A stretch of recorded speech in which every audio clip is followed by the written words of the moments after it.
So let's start the live stream.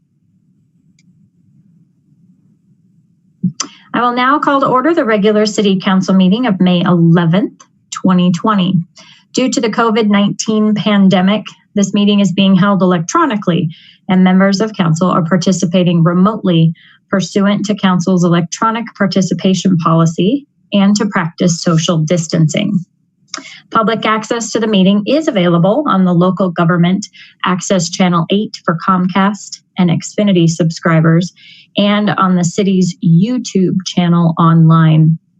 Public access is also available by telephone by utilizing the call-in numbers posted on the meeting agenda.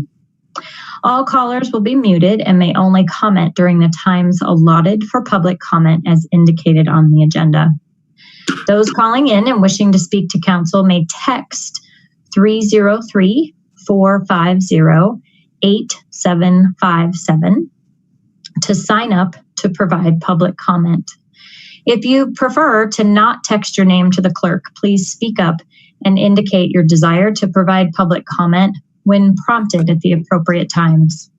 Once you have been recognized, state your name and address and provide your comments to the Council. Council members are not automatically muted, but it is a good practice to mute yourself when you're not speaking to reduce background noise and echoes. All right, here we go. Will Joanna please call the roll? Mayor Leidy. Here. Mayor Pro Tem Wilford. Here. Councilmember Whitkovich. Here. Councilmember Peterson. Here. Councilmember Downing. Here. Councilmember Brown. Here. Councilmember Goff will be absent. Councilmember Duran-Mullica. Here. Councilmember Escobar. Here. Thank you very much. Okay, going to pull up my flag here.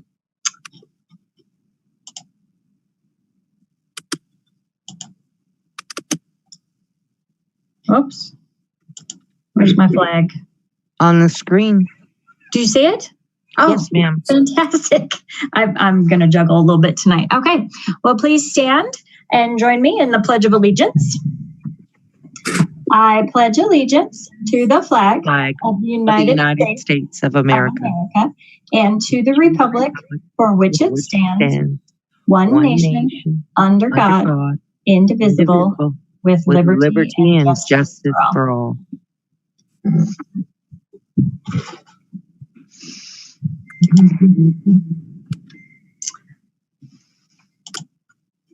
Thank you very much. City Manager Geyer, are there any responses to citizen inquiries? Nothing this evening, Mayor. Thank you. Are there any additions or deletions to the agenda? Okay, we're going to begin with proclamations. The first one, once again, I will share my screen.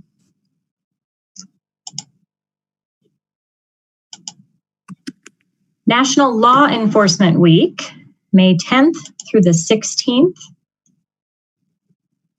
and National Peace Officers Memorial Day. So here we go. Whereas the President of the United States, Congress, and the General Assembly of the State of Colorado have designated May 15th as National Peace Officers Memorial Day, and the week of May 10th through the 16th as National Law Enforcement Memorial Week. And whereas during Law Enforcement Memorial Week, and in particular on Peace Officers Memorial Day, we honor those officers who made the ultimate sacrifice while performing their sworn duty. And whereas since 1776, there have been 24,203 law enforcement officers in the United States that have been killed in the line of duty. And whereas in 2019, 146 law enforcement officers were killed in the line of duty in the United States. 3 officers were killed in the line of duty in Colorado. Corporal Daniel H. Groves, Colorado State Patrol, Master Trooper William James Moden, Colorado State Patrol, and Sergeant Joshua Eli Voth of the Colorado Department of Corrections. And whereas the city of Northglenn tragically lost one of their own officers, Corporal Edgar E.B. Raines Jr., who was killed in the line of duty 36 years ago on May 30th, 1984. And whereas it is fitting and appropriate for all residents to join together in commemorating police officers, past and present, who by their faithful and loyal devotion to their responsibilities have rendered a dedicated service to their community, helping to preserve the rights and security of all residents. Now, therefore, I, Meredith Leidy, Mayor of the City of Northglenn, Colorado, do hereby proclaim May 10th through 16th, 2020 as National Law Enforcement Memorial Week in the City of Northglenn. I further proclaim May 15th, 2020 as National Peace Officers Memorial Day in the City of Northglenn in honor of those law enforcement officers who, through their courageous deeds, have made the ultimate sacrifice in service to their community. Dated at Northglenn, Colorado, this 11th day of May, 2020. And we have our very own Chief May with us to accept this proclamation. Chief, it's good to see you. Good seeing you. Good evening, Mayor, Council. Thank you so much for this proclamation. Across our nation, a lot of candlelight vigils and events have been canceled. But this is the time to come together as a community and have a moment of silence for those that gave the ultimate sacrifice during their career. This Wednesday, May 13th at 8 p.m. Eastern Time, so at 6 o'clock our time, the National Law Enforcement Memorial Fund is hosting a virtual candlelight vigil to honor 307 fallen heroes. Of those 307, we have the ones that you just talked about, the 140, but there was another group during their careers that weren't, over the years, were lost. And, so they searched and found additional. So this year they're going to honor those that were killed from like the 1940s up to, the last few years. So they're going to honor 307 fallen heroes Wednesday night. So it'd be nice if you tuned into that. Again, at 6 o'clock our time on the National Law Enforcement Memorial Fund website. We will also post a link on our police department website. But again, thank you so much. And to those families that lost officers, our hearts go out to them. And that's all I have. Thank you. Thank you for being here. Okay, our next proclamation is National Public Works Week. Whereas public works professionals focus on infrastructure, facilities, and services that are of vital importance to sustainable and resilient communities and to the public health, high quality of life, and well-being of the people of Northglenn. And whereas these infrastructure, facilities, and services could not be provided without the dedicated efforts of public works professionals, who are engineers, managers, and employees at all levels of government and the private sector, who are responsible for rebuilding, improving, and protecting our nation's transportation, water supply, water treatment and solid waste systems, public buildings, and other structures and facilities essential for our residents. And whereas it is in the public interest for the residents, civic leaders, and children in Northglenn to gain knowledge of and to maintain a progressive interest and understanding of the importance of public works and public works programs in their respective communities. And whereas 2020 marks the 60th annual National Public Works Week sponsored by the American Public Works Association, Canadian Public Works Association. Now, therefore, I, Meredith Leidy, Mayor of the City of Northglenn, do hereby proclaim May 17th through May 23rd, 2020 as National Public Works Week in the City of Northglenn and urge all residents to join with representatives of the American Public Works Association, Canadian Public Works Association, and government agencies to pay tribute to our public works professionals, engineers, managers, and employees, and to recognize the substantial contributions they make to protecting our national health, safety, and quality of life. dated at Northglenn, Colorado, this 11th day of May, 2020. And I believe, Kent, are you going to take this for us? Is this, are you going to receive this proclamation? Can you hear me, Mayor? Yes. Oh, good. Well, the director couldn't be here right now, so he gave the job to me, but he literally just took me out of the bag like 5 minutes ago and said there's some sort of virus going around and to spray my hands, disinfect the area, use some wet wipes, put on a mask. I got a bandana, and I'm not sure where this thing goes. You can't even see it through my hamburger helper hands, but I'm not quite sure. So I'm here, but he told me that I was quote unquote safer in the bag. So I guess after this, I'll be going back into the bag.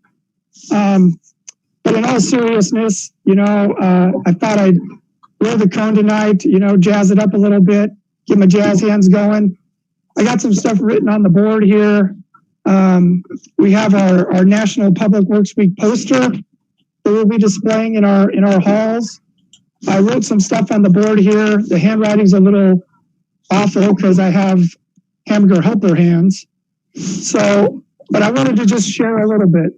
We have 70 team members in Public Works, and they haven't stopped working the entire time this virus has been going on. They've been out producing the water, cleaning our sewers, keeping our streets safe, keeping our traffic lights in order, potholes, everything that Public Works does on a normal basis, we've been continuing to do. So under our divisions, we have administration, engineering, environmental, distribution and collection, facilities, fleet, street, sanitation, water operations, lab operations, the electrical and mechanical team, and wastewater operations. And again, there's 70 team members and they do a fantastic job. And we were really looking forward to doing some tours and a barbecue, but again, I think I'm going safer in the bag, and we hope that we can do some virtual things for the folks out there. But we really, this is a great week, and it's an honor to be a part of this. And I thank you on behalf of our staff and the city for this proclamation. Thank you. That was great information too. We appreciate you. Okay. We're moving into presentations. Our presentation. So last week, we had a conversation. We started a conversation about the court, and some comments were raised about the 4 council employees, the 4 council appointees, the ones that we do evaluations on. And so we are very lucky tonight to hear from all 4 of them. And I think our city attorney, Cory Hoffman, is going to go first. Good evening, Madam Mayor, members of council. I think I only have one slide. And what I did at Heather's request was try to summarize briefly what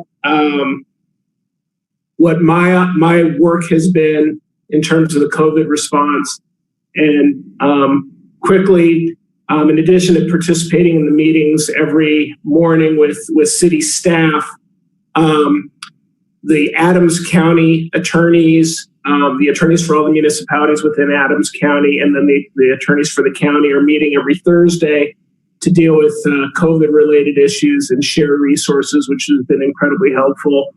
And I identified some of the issues that have required research kind of on the fly, and they continue to evolve as the state continues to put out orders and amend orders.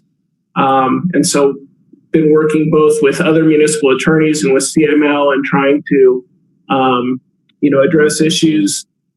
The most recent one that I'm working on that frankly is not on this slide yet is deciding what the issues are, looking at what the issues are related to taking temperatures of folks that might want to come in and do business at city buildings when the city opens up. We did the research previously as it related to employees, but it is a different analysis with customers. If you go to a private business, they're not subject to the same rules that the city is. And so municipalities have different constraints. And so those are the kinds of things we're looking at and getting questions on a daily basis that as the process continues to evolve. And I'm happy to answer any questions. Does anybody have any questions for Cory? Councilmember Escobar. Hi, Cory. I was just curious that to know. I imagine that your workload has either doubled, tripled, or quadrupled through this COVID-19, and I'm curious to know if any of the CARES Act money that we get helps pay for some of those extra things that you're doing for the city. It's a good question, and the answer is yes. I've created a new billing matter, and I'm putting all of my billing for COVID-19 related issues into that matter so that the city can seek reimbursement. That's it. Thank you very much. Thank you. Councilmember Brown. I'm curious, Cory, if you have everything you need from us to be successful and how you're feeling about things on a personal level. Everything going okay for you? Yes, everything's going just fine. Today was actually the first day where my office was back open, and so we have less than 50% of us are back at the office. But I was there today, and it was nice to be back. I bet. Nice to see people other than us again. Nice to get out of the house. Well, I just wanted to check and see how you were doing, Cory. Personally, I have no questions on your one slide. Okay, I don't see any other hands. We'll go ahead and go to the next slide.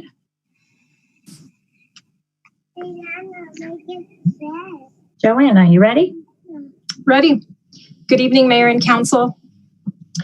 So this first slide contains just some different topics as far as what my work has been in response to COVID-19. So I'll run through these fairly quickly here. The first two items are really, they go hand in hand. Keeping staff safe is our top priority. We've been doing a lot of research on what that looks like. Currently, we're operating with one staff person in the office to take care of essential services. Other staff is telecommuting to also handle inquiries. And then other staff is responding to non-essential inquiries remotely. We've identified our essential services as really landing into three different categories. The first is legislative, and that is preparing council items, council packets, processing the items that are approved by council action, which include ordinances, resolutions, and contracts. We're keeping that moving so that we can keep the city's business moving forward. Licensing is the other category. We continue to process license applications to ensure that businesses can continue to operate. And then compliance. This is kind of the behind the scenes. That's making sure that we're meeting all of the notice requirements for public meetings. And then another function that hasn't stopped is open records requests. So we want to make sure that we're available in order to respond to those requests within the time allowed by law. Significant time has been dedicated to staying abreast of the new rules that have been issued during the pandemic. New rules have been issued from the State Liquor Enforcement Division, Marijuana Enforcement Division. As I'm sure you're all aware, the Secretary of State's office has issued new rules regarding notary services and elections. The governor has issued several executive orders and then public health orders that we need to be aware of. One example that we realized changed recently was short-term rental properties. Under the old stay-at-home order, short-term rental properties were allowed to be rented out. Under the new safer at home order, the short-term rental properties cannot be rented to the public and can only be rented out to the state as part of the public health response. So it's keeping abreast of items like that, and then responding to our licensees to let them know what the information is, where they can find additional information, and so forth. The next item is the virtual meetings. As we're doing right now, virtual meetings have been working well. The IT department has played a significant role in that. Specifically, Bob Blair has made sure that that transition from physical to electronic meetings has been a smooth one. It's really been a collaborative effort. We've been able to take the different incidents that have happened with other municipalities, different issues that they've experienced, and have shared those with IT. And then IT makes sure that we have all the functionality that council needs with all of the security that's also necessary. So that's worked well. There are some boards and commissions that are also utilizing virtual meetings to meet, and that's fantastic. I know this is about the work that we are doing in response to COVID-19, but I feel like I'd be leaving something out if I didn't mention the programs that are on hold. And most notably is the Passport program. That's the most public-facing program that we offer. And that is currently not operating. The Department of State has significantly reduced their services. The Colorado Passport Agency is closed to the public, and they are only providing service to individuals with a life or death emergency who need to travel internationally within 72 hours. There are no rules that say that a local facility like ours cannot continue to operate. But with the closure of city facilities and with needing to make sure that we have all of the measures in place to make sure that our staff is safe and that our customers are safe, it's not feasible right now. While this has been happening, staff has continued to respond to customer inquiries about our Passport facility. So there still appears to be a demand for the service. And I'll go into how we may address that on the next slide in just a second. So then other agency coordination, staff has been keeping connected during the pandemic. I have staff that's attending virtual roundtable meetings with liquor enforcement to make sure that we're aware of the different changes in the rules regarding delivery of alcohol and other items. We've been listening into the local government coordination calls, which provide information from various state agencies.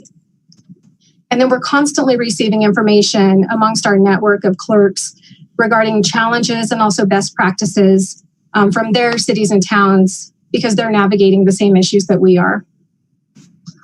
And then the bottom item, logistics and priorities. Through the pandemic, our vision for the city clerk's office isn't going to change, but the plans that we have to change.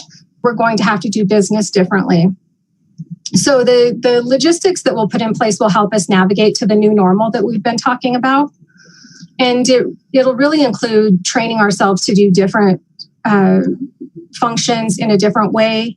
To be quite honest, there are still some unknowns, but my staff and I are very optimistic about the possibilities. So we're looking forward to that new normal. So next slide, please. So the customer service areas. These are some suggested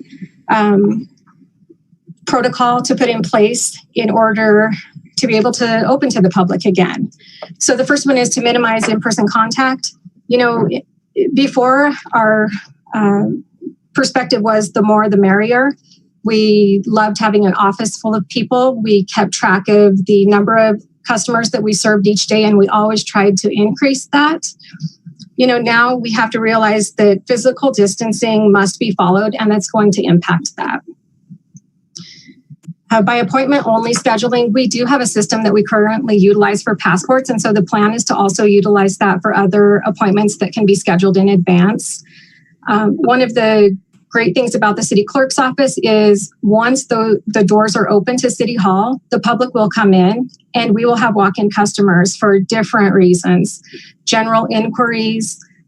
So the measures that we'll put in place will address how we can handle those in-person interactions. We'll also be looking at rotating staff schedules to make sure that we are able to physically distance in the office. And that kind of ties into the next item. Rearranging our office layout and the workstations really isn't an option. We can do some things, which I'll show you a picture of in just a second. But we also have the opportunity to work on special projects in different areas of City Hall, so that will help us there. But we'll be moving forward, being very flexible and making sure that we get creative on how staff can be here and contribute to the functions that we do. So installing shielding, or what is called sneeze guards or plexiglass, that I'll show you a picture of in just a second. Because we don't have a lot of physical space, that's a great way to try to put distance in between employees there. And then we'll be following the same guidelines as all other employees regarding the protective equipment for face-to-face interactions, which is utilizing masks and gloves when appropriate. The use of masks actually creates a unique situation for the passport program.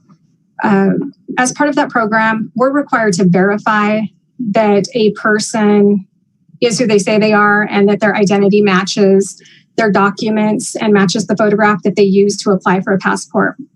So in order to do that, those customers would have to remove their mask at least for a relatively short period of time. We also provide passport photographs, and you obviously cannot wear a mask in a passport photo. So we've been considering alternatives to how we can handle the passport program. They say sometimes to think outside the box, you have to go outside the box.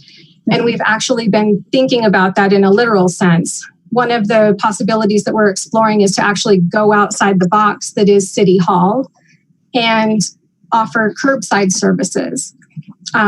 So the customer, if they have a vehicle, could text us and we could go out to help them in their space. They could remove their mask while they're in their vehicle. We also know that not all customers have vehicles. So we need to account for every different situation so that we can make sure that we're providing the services definitely in a safe way, but also in an equitable way as well. And then frequently cleaning and disinfecting the high-touch areas. We're going to be cleaning like we've never cleaned before. It's just going to be very intentional. It's going to need to be a thorough, frequent process that is just worked into every process of our normal day. And then at the bottom, that's a picture of what our customers look like because they're so cute and we love them. And we really cannot wait until they're back. So next slide, please. This is just a visual to show council the great work that our facilities maintenance staff did. So it's a little hard to see because they're clear. I've walked into one of them a couple times, and that's the one that the mayor is highlighting there with the cursor. So that's the partition that's going to divide where the front two employees sit in the office. And then they all have the horizontal hanging sneeze guards as well to help create a barrier between customers. So we're very grateful for the work that was done there. And I'm happy to answer any questions that you may have as well. Councilmember Brown. Hi, Joanna. We can't wait to get everything back to normal too. So when this rolls out, so you have 3 employees, right? So you will only be allowed to have 1.5 in the office at one time. Well, 2 counting you, right? Or is it overall because it's the city? I would think it would apply to the entire facility. But to think about it in a simple fashion, I would say 2 to meet that 50% mark, 2 in the city clerk's office. Are they able to work from home? Yeah. So the deputy city clerk licensing specialist currently is working from home. She, has remote access to the network, and so she's able to really take care of all of the things that she needs to. The only thing that she's missing is, of course, that in-person contact and in-person appointments with new license applicants and with current licensees. But right now, to get the essential services done, she is able to take care of that remotely. And they're all good and happy and all that good stuff? Yeah, luckily we've used the virtual Ring Central meetings for internal staff meetings as well. I don't know if they like that, but I sure liked that, to be able to see them and check in with them while we're separated. I agree with you 100%. It's important that they continue to feel part of a team. Thank you very much for your presentation, and know that we're thinking of all of you. Thank you. Councilmember Peterson. Thank you, Madam Mayor. Joanna, what's been the response so far of in-person appointments? Have people been taking advantage of it? Do they call in to make an appointment?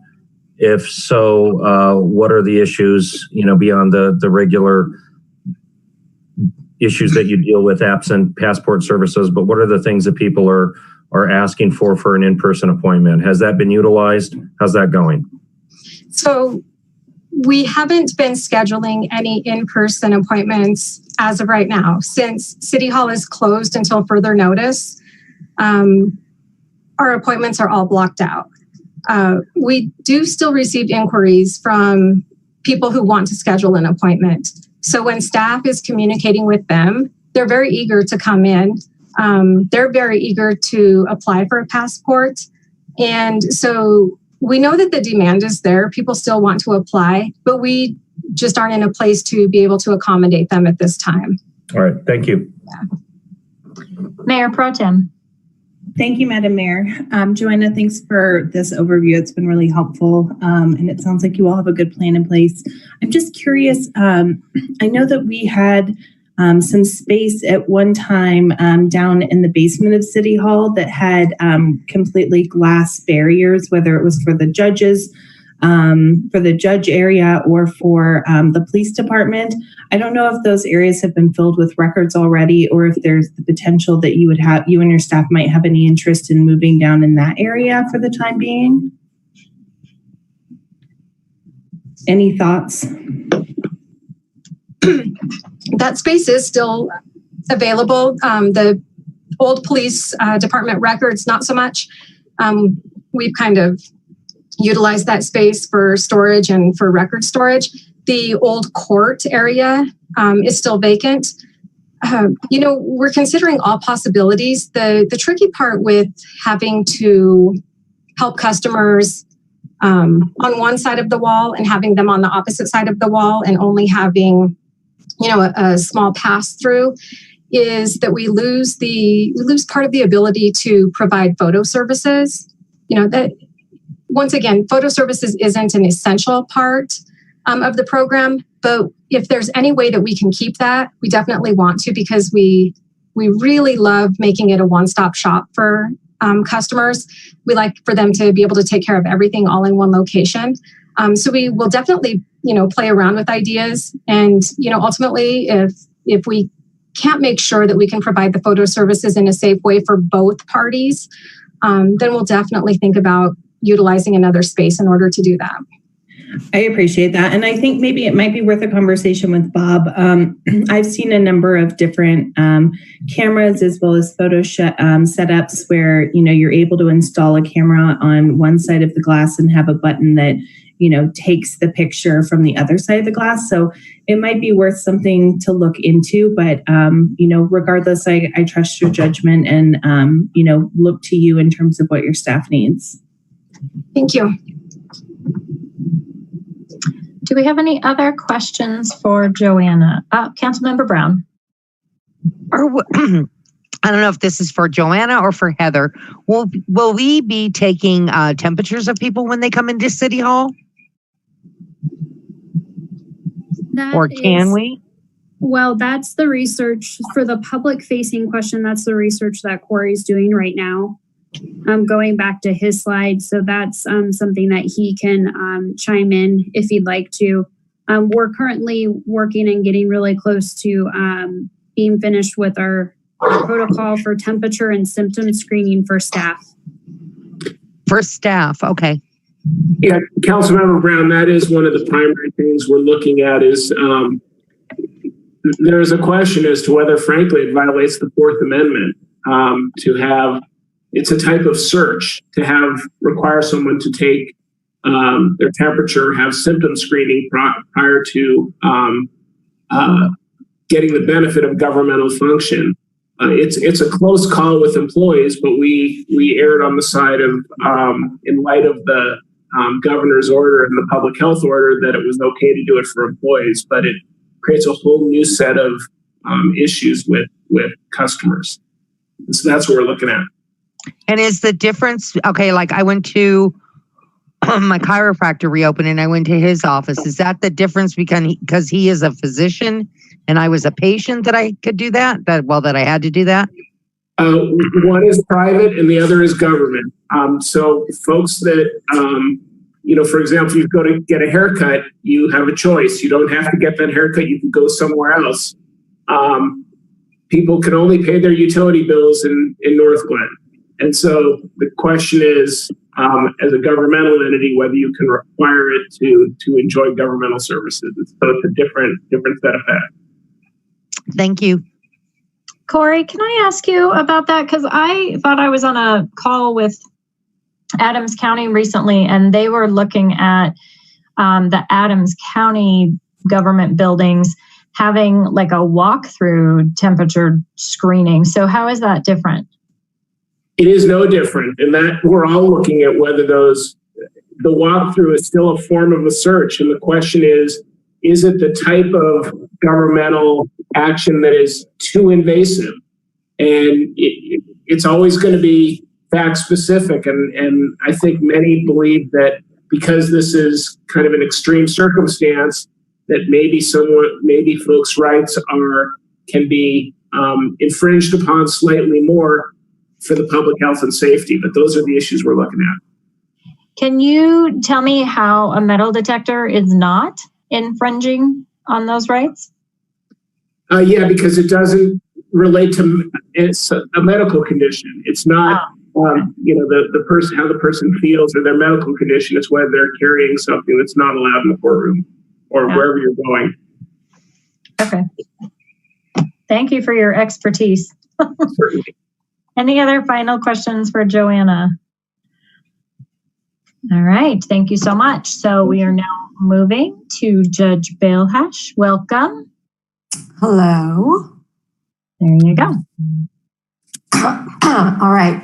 So to give you guys updates on what's going on, I wanted to start by saying the collaboration and the communication in Northglenn has been so impressive since this all started happening before the stay-at-home order went in place in mid-March.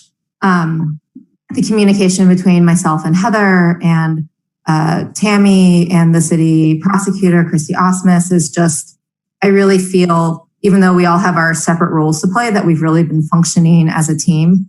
And the support has been great. And I feel that all parts of the court, we all are in agreement on the decisions that we're making. So court, we just made the decision to close court in the middle of March. So I think we canceled the March 17th docket, which was a court trial docket, which will require rescheduling of those trials because they weren't safe to have in person. And then the 5 dockets in April also were canceled. For emergency hearings, we held those either over the telephone or via Ring Central. And we had a couple cases set for trial that we were able to hold the hearings telephonically. So that kind of as far as where the court was at in the communication, that's what we've been doing. As far as case resolution remotely for those cases leading into it, Christy Osmus, she and Andy work together, but Christy really kind of takes the lead administratively for the team. She's been coming in and offering pleas by mail and incentivizing people as we're waiving court costs or reducing fines. They can plea by mail, they can plea by phone. We haven't had a huge amount coming in, but we have had people coming in and paying the traffic tickets. The criminal cases are harder to resolve by mail. And so we'll be resetting those. We're trying to be flexible with people and give them different options as far as what they can do. A lot of people are losing their jobs right now. A lot of people don't have finances. It's my practice to give people community service in lieu of fines.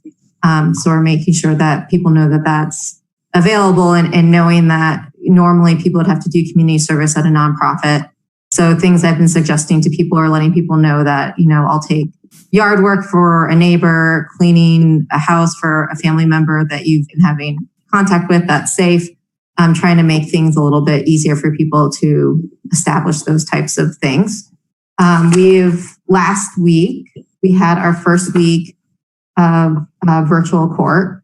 And like Joanna, I cannot give Bob Blair enough credit. He has been so amazing. When we decided that we wanted to try a virtual court, he got us set up with Ring Central. He's been available to us. He's been in the building for us to troubleshoot problems. He's training all of the court clerks how to use it. He trained Tammy how to use it. On our run-through day, he was able to have Kelly, and he got a bunch of different employees to call in so we could practice moving people like they were defendants calling in. And I'm so extremely grateful for his support. And I feel like we are going to be able to continue operating in court in a productive, although slower way, a productive way because of his support. Next, in 2 weeks on May 19th and May 21st, we're going to have what Tammy and I have been calling a soft opening. Those are only trial court dockets, which means that people are spaced and coming in 30-minute increments just for their court date. And so it's not like a regular docket where people are flowing through.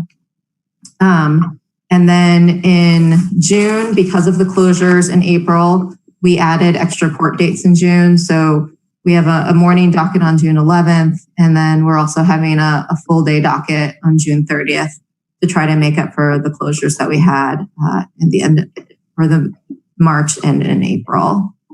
So it's kind of the overview. Thanks, Mayor. So when we do open up, these are the safer at home court procedures that we've come up with. We had a court meeting. It was me, Heather, Cory, Christy, and Tammy last week on Thursday to make sure that we're consistent with what the city rules are and the city practices are going to be, and there are levels of comfort that everybody's going to be comfortable with and compliant with the governor's orders and public health orders. So like everywhere else, if a person is sick or showing signs of sickness, they cannot come to court. We'll have them reschedule. We'll make it easy for them. We can do it over the phone. And discussing how we can be compliant with the 10-person rule, we decided that the safest way to do it is no more than 5 people will be allowed in the Justice Center at a time. When we reopen, we will have private security doing the metal detector and screening people coming in, and then we'll have an officer in the courtroom.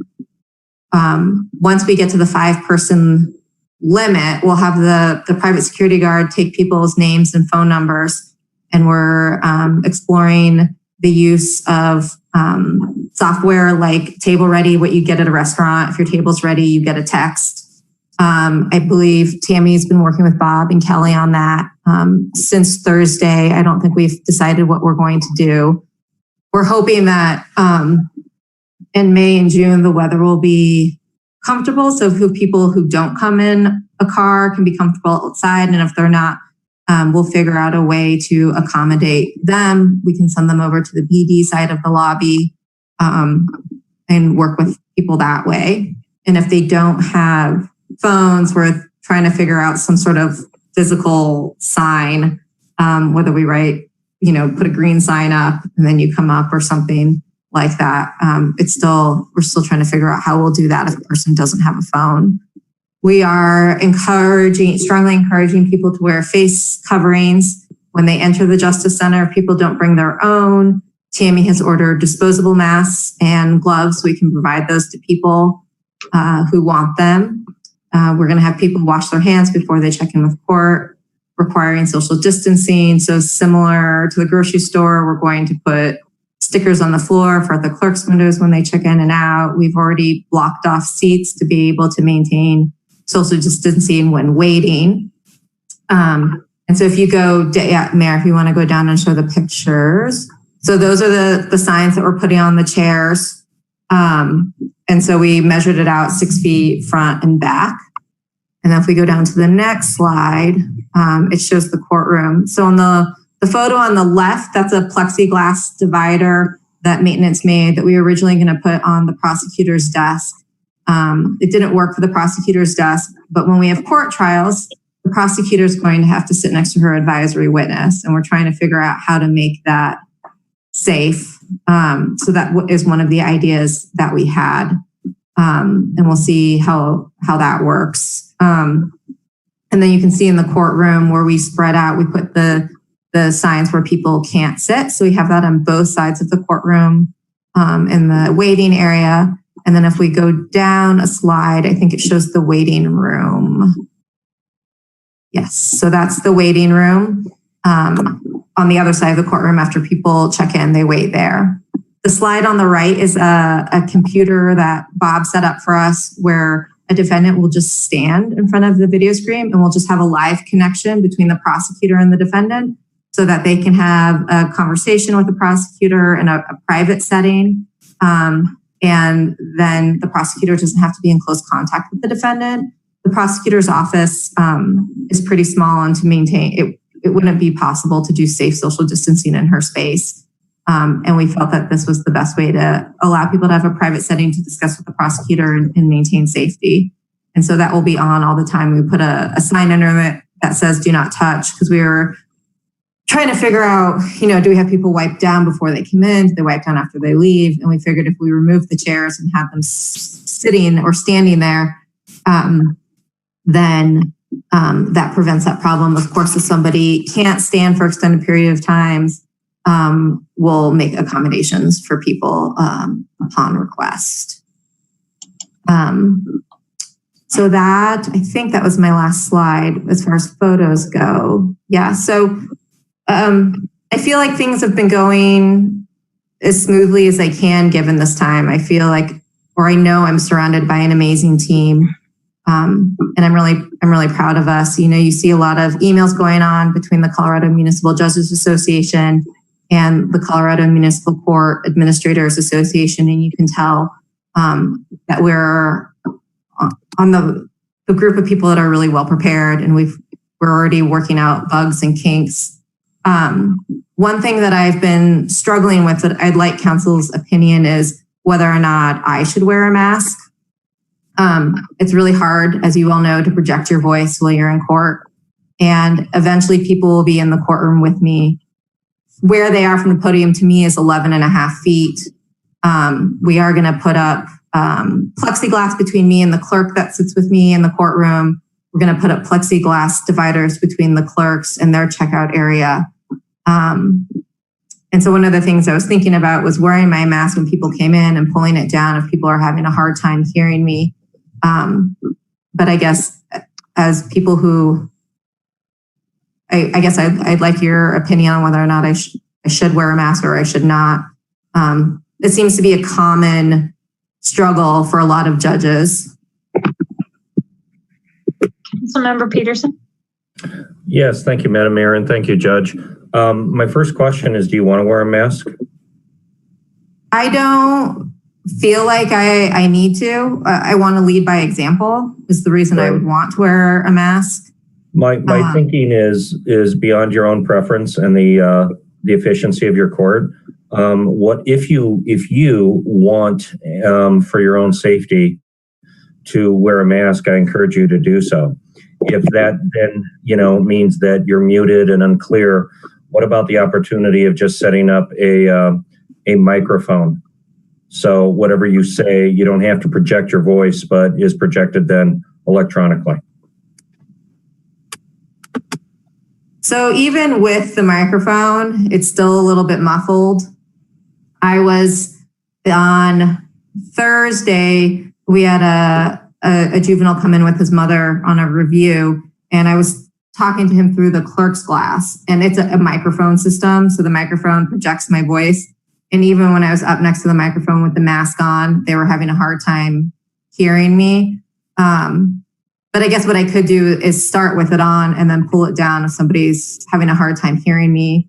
One of the judges that is here in the metro area, she has parents that are hard of hearing, and she knows how much they rely on lip reading to supplement that. So a lot of judges are concerned with that.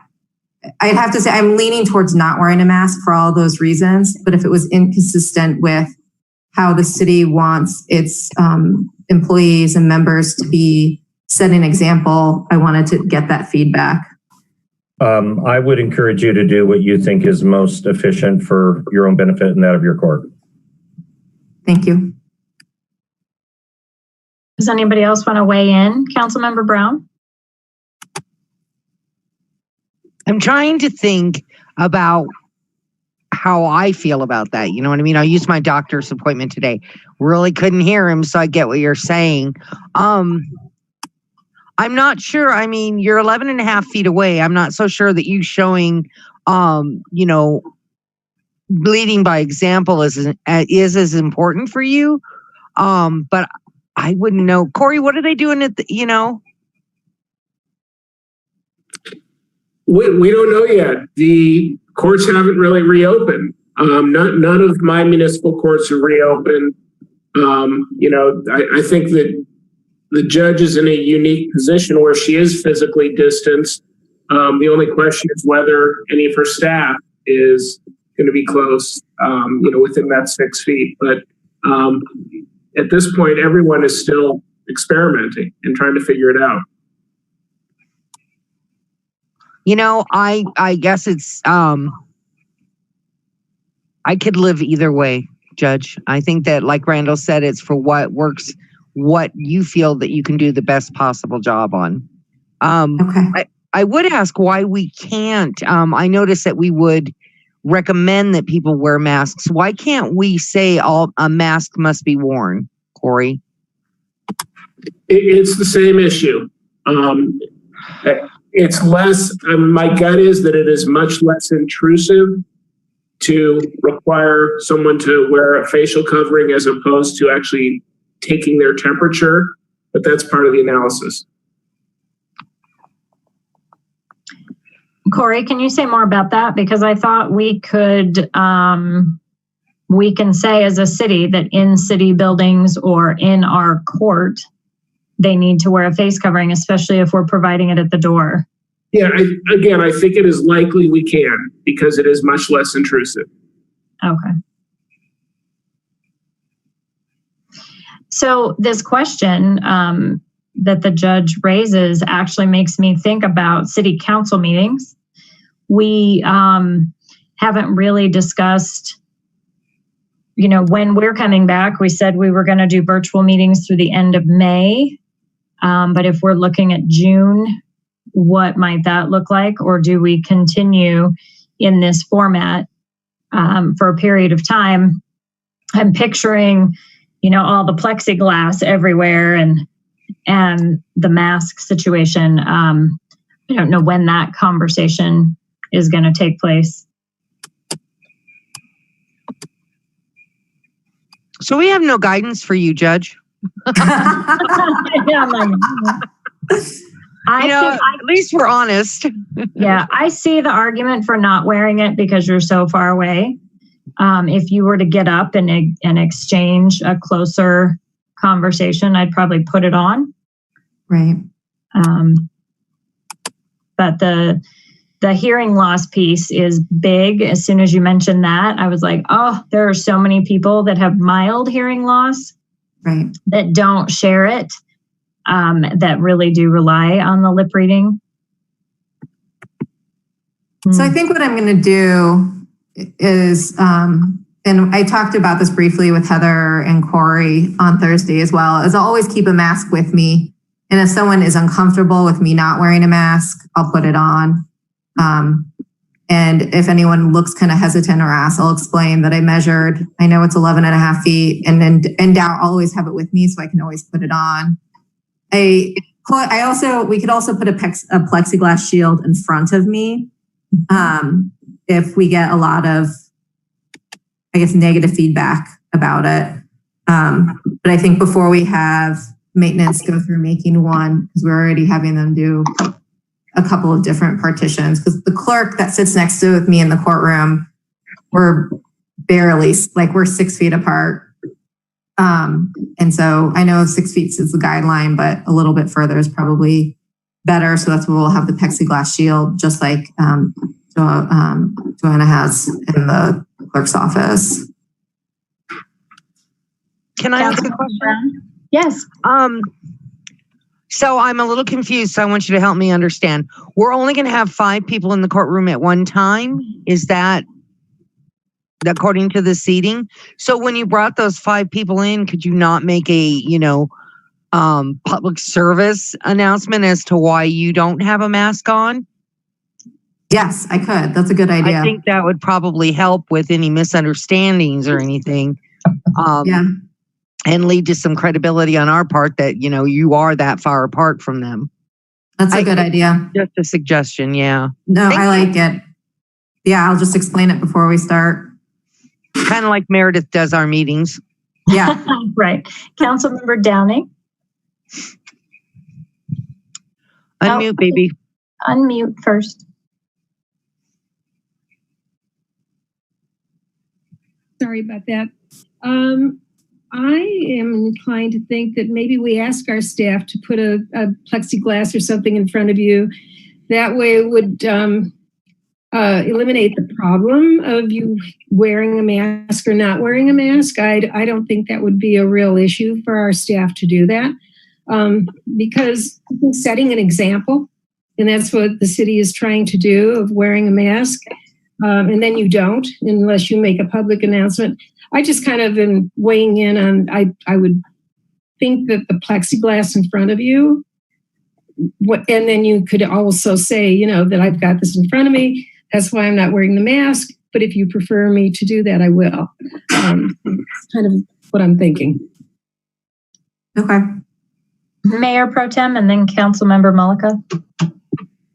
Well, so I actually wanted to ask our resident epidemiologist on council what her thoughts were.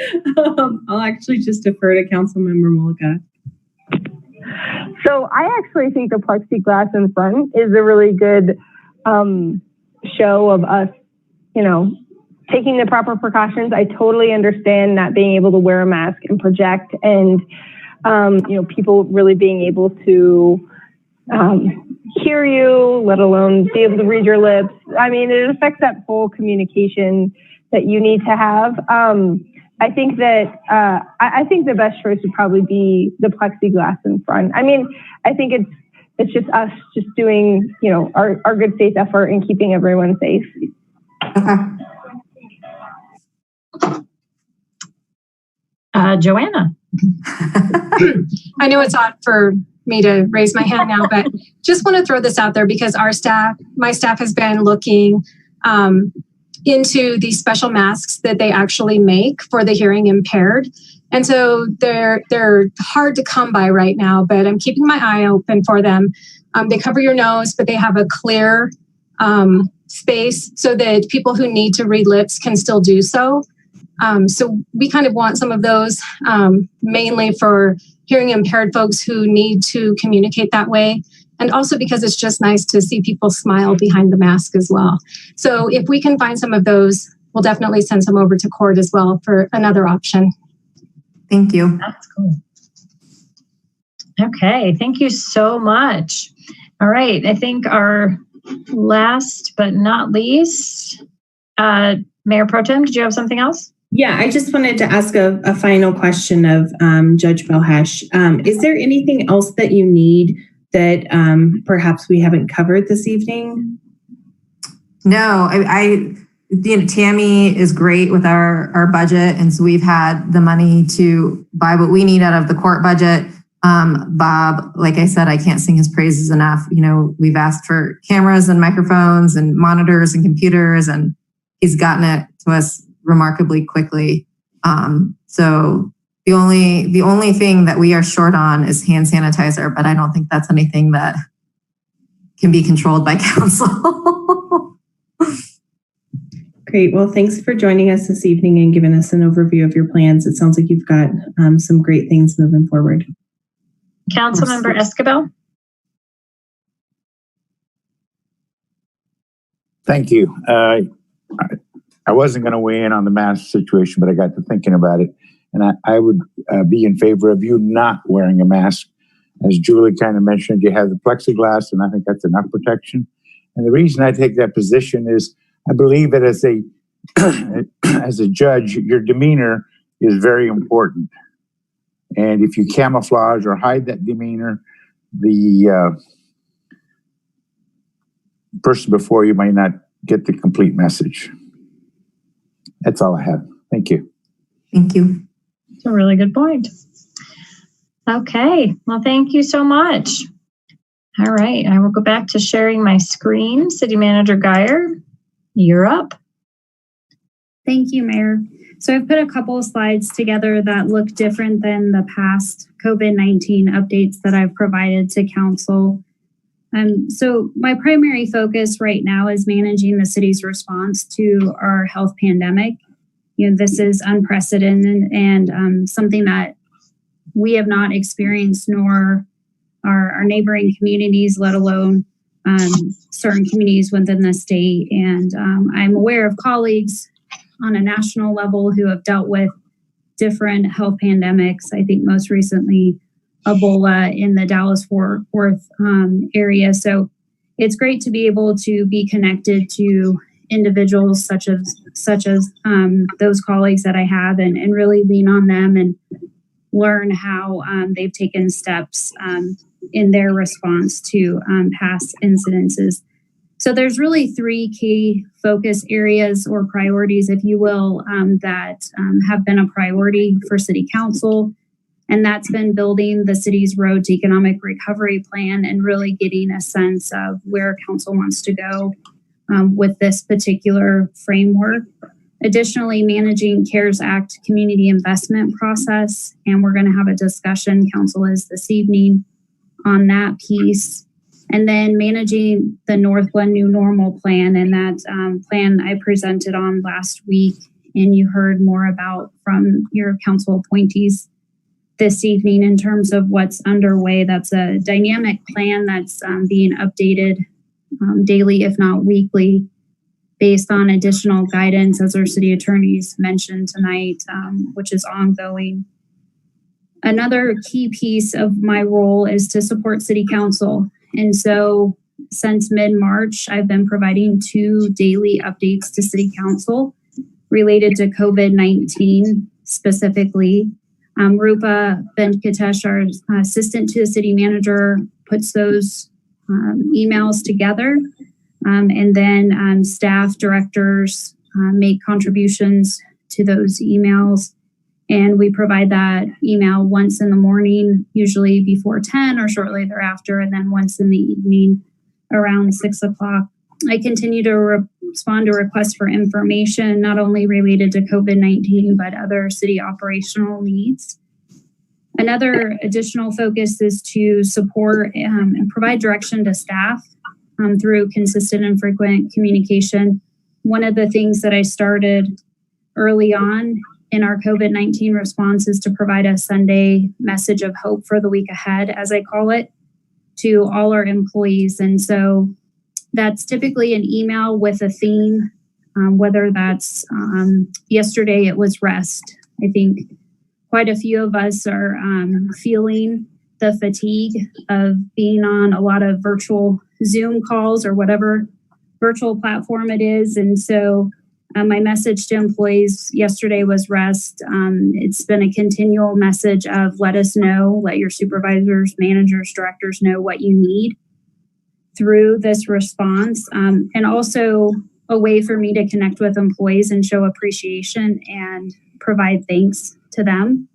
As Kent Kisselman, our Public Works Director, talked about earlier in receiving the Public Works proclamation, so many of our staff have been are essential and have been working throughout this health pandemic and will continue to do so in order to make sure that city services are provided. I've also held several virtual employee meetings I think I've held 3 of those so far, and those have been well received and a great way to connect with staff. Employees can submit questions in advance or ask questions during those meetings, and we record those meetings so staff can get on our employee intranet if they're not able to attend and listen in on those. I talked about the service request piece. I can't emphasize enough that the city's open, and I'm very proud. We've been doing such a great job at keeping city services accessible during this time. And then a key piece is to continue to provide stability and hope moving forward. That's a really important piece in terms of my communication with staff, to provide that hope and encouragement that, we take it each day as it comes, and we'll get through this. Next slide. I think the essence of this slide is there's a lot of meetings that I participate in where we continue to hold our daily emergency response team meetings. And then, so those are daily, and then as necessary. On the onset of our COVID-19 response, we had a couple of those meetings multiple times a day as we were figuring out some of the initial closure response that we ended up executing on. I won't list all of these, but the general sense of why I provided this information to you is that there's multiple meetings. Several of these are new meetings on top of existing meetings that are important to keep city operations moving forward. We added the telephone town hall meetings, the Adams County Task Force work that's underway, and then the Adams County Regional Elected Officials calls on Thursday evenings, in addition to others as needed. So with that, that's just a different snapshot than what I've provided in the past. In the next few slides, I'll be providing an update on Safer at Home, unless there's any questions before I go to Safer at Home.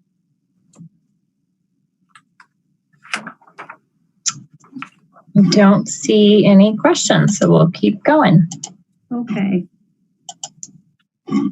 So we're currently in a Safer at Home environment per Governor Polis, and the Tri-County Health Department stay-at-home order lifted on May 9th. The governor's Safer at Home executive order runs through May 26th, and I believe today during his press briefing that he indicated on May 25th, June 1st or thereabouts, he'll announce next steps related to Safer at Home. So we will keep a pulse on the governor's efforts there and provide you with timely communication on when changes occur. I think it's important for the public to know that the state and local public health orders are mandatory. They're not optional. And I'm providing 2 websites that we use quite frequently at the staff level that I recommend for members of the public to rely on. The first is the State of Colorado Safer at Home website. It's covid19.colorado.gov. And then Tri-County Health Department has been continuing to enhance their information on their website. And you can find more at tchd.org. I won't read the whole address for you. So what do individuals need to know about Safer at Home? If you go to the next slide, Mayor, that residents are strongly encouraged to wear a face covering in public, to practice 6-foot social distancing, which I think we've talked quite a bit about tonight in the earlier presentations. We're not allowed to have gatherings greater than 10 people in a single location, and that at-risk, vulnerable populations need to take extra precautions. And simply put, that's typically when we hear that they're encouraged to stay at home. Next slide. This is a big list. I tried to condense it as much as possible. Debbie Tuttle, our Economic Development Director, has done a great job keeping our business community informed. She has a great email distribution list, and so she's been sending out emails as different guidance is provided. So I'm not going to read this entire list, but you can see that no on-site consumption is allowed at restaurants, food courts, cafes, coffee houses, bars, taverns, curbside pickup, delivery, and takeout is allowed. Gymnasiums, yoga, and fitness studios, bowling alleys continue to be closed. Playgrounds, libraries, and then movie and performance theaters, opera houses, etc., continue to be closed. And the bottom bullet there, swimming pools and splash pads are included in that. So this is specific language that I took from the Tri-County Health FAQ document that's available on their website. Next slide. For non-critical businesses that are open, there's a requirement that you cannot have any more than 50% of your employees, that you need to practice 6-foot social distancing, and that 10 or fewer people are allowed in a single location. And so that's not only from the public-facing piece of being an employer, but more importantly, on the employer side, you are required to keep employees and customers at least 6 foot apart. So you have to make that effort as an employer. You also have to make efforts to prevent unnecessary contact, increase sanitation, and then prevent crowds from gathering. And there's quite a bit more detail and guidance from Tri-County Health Department on their website. So I grabbed really what are the key elements of the Safer at Home guidance for non-critical businesses. If you go to the next slide, Mayor, one of the big changes with the lifting of the Tri-County Health Order on May 9th included retail and personal services being able to open if they implement best practices, and those best practices are many of the things that I just mentioned on the slide before. We've already talked about the 50% piece, and then businesses are encouraged to continue to use telecommuting whenever possible, and that's guidance that's been provided by Governor Polis, as well as strongly encouraged by Tri-County Health Departments. So that is an update on what I have with Safer at Home this week, and we will certainly keep council apprised as well as the community on any changes or new guidance that comes from the governor. I do have a couple notes that the governor announced that camping can resume on May 12th, and then he will be providing next steps for restaurants on May 25th. And also on the 25th, a decision will be made on spring skiing. So any questions?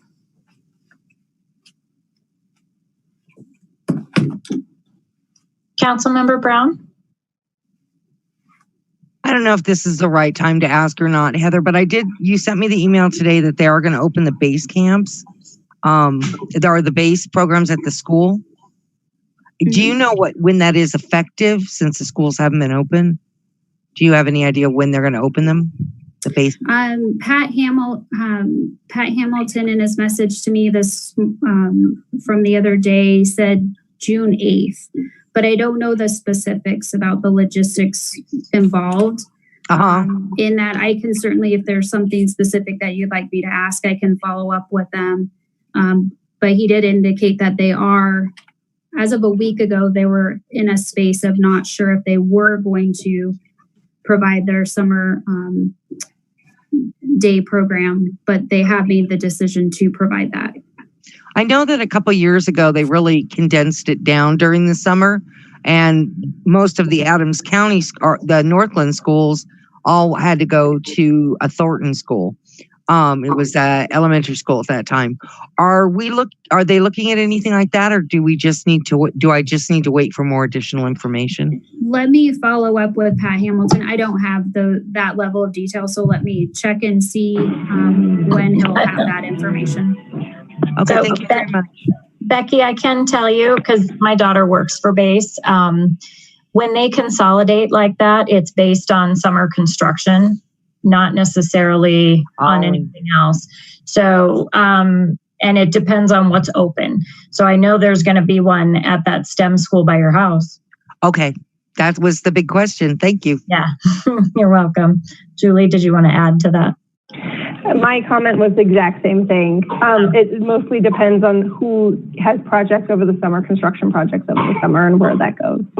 Yeah. Well, before we move on, I just want to say thank you. I felt like it was very important for our 4 employees to talk to us, to let us know the work that you're doing. I know we know you're working really hard, but to see it on paper like that in such a formal presentation, it just makes us even more appreciate the work you do for our city. So thank you for taking the time to update us. And I know a couple of council members asked, what do you need? We're here for you. So if anything comes up, this isn't the only time you get to ask. So, remember we're here and we appreciate all the work that you're doing. So thank you. We are moving on to public invited to be heard. Joanna, do we have any members of the public that have entered some comments? We don't have any written comments that were submitted prior to the meeting, but we do have one person on the phone line who would like to speak, and it is Clay Cunningham from the Northglenn Thornton Rotary Club. Excellent. Clay, welcome. So you have 5 minutes, and it needs to be related to city business. So welcome. Okay, thank you very much. Can folks hear me? Yes. Okay, wonderful. So hello, everyone. Thank you, Mayor and Council, and thank you very much for the opportunity to speak to you all this evening. Again, my name is Clay Cunningham, and I'm the current president of the Northglenn Thornton Rotary Club. And so every year, as you probably know, we conduct our annual food drive where we collect donations from our members and community members and our municipalities and give to 4 local food banks in Northglenn and Thornton. The food banks that received donations this year were the Thornton Community Food Bank, Food for Hope, Good Shepherd Presbyterian Church in Northglenn, and the Immaculate Heart of Mary Food Bank, also in Northglenn. And this year, additionally, we had a huge amount of help from the City of Northglenn staff who helped us to deliver 2 1,000-pound pallets of food to each of the 4 food banks. And it really was quite a mission this year. The delivery happened really soon after the stay-at-home order was issued. And so we tried to get everything delivered in a record amount of time. And the staff was just amazing in driving the food around and getting it dropped off with us. Usually, we like to shop for additional food ourselves with the proceeds that are collected from our annual duck derby fundraiser that we have every 4th of July. But due to the pandemic, we weren't able to do so. So we were able to provide cash donations to each of our adopted food banks last month. And just wanted to make sure and say we absolutely could not have done this without the city's help. I wanted to thank you so much for the huge amount of food that Northglenn City staff collected and that we got out to our food banks, and also make sure and let you know that for the 2nd year in a row, the City of Northglenn won the friendly competition with your neighbors in Thornton. So way to go to all of you and all of your staff for all of that food that was collected. Really, I mean, this kind of partnership and program just is what Rotary is all about, and our most disadvantaged citizens were directly impacted at a time where they could not have needed it more. We're actually looking to try and divert some of our additional funds to those food banks again, in addition to what we've already done, just because they are in such dire need. So thank you so much again, and please do not hesitate to let our club know if there's anything we can ever do to help the city. Thank you. Thank you, Clay. I really appreciate you joining us tonight and sharing that awesome information. Absolutely. Thanks a lot. Have a good night. You too. Joanna, is there anyone else on the phone? There is not. Okay. Well, we will move into communications. We will start again with Ward 1. We'll start with Councilmember Peterson. Thank you, Madam Mayor.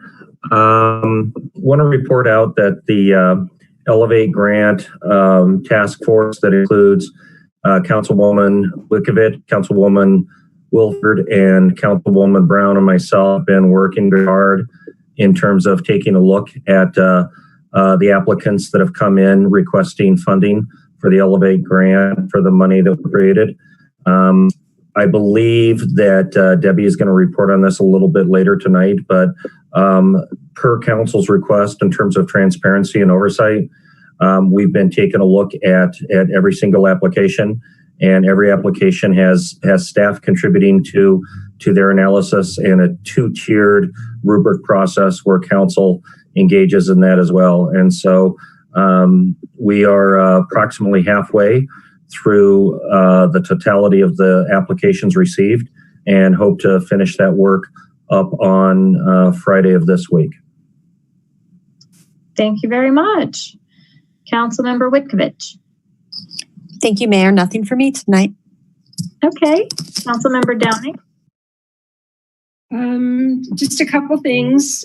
First of all, the Arts and Humanities Foundation has been meeting virtually, and we had our first meeting with our sculptor and artist that we had selected the other day, and it's really exciting. He was actually asking for a lot of information and a lot of input, and he's trying to develop something very unique for the lobby. So it's very interesting. Everybody's very excited, and he's planning on coming when all the restrictions are lifted to come to the community and look and see what he can do and get a flavor for the community. So that's exciting.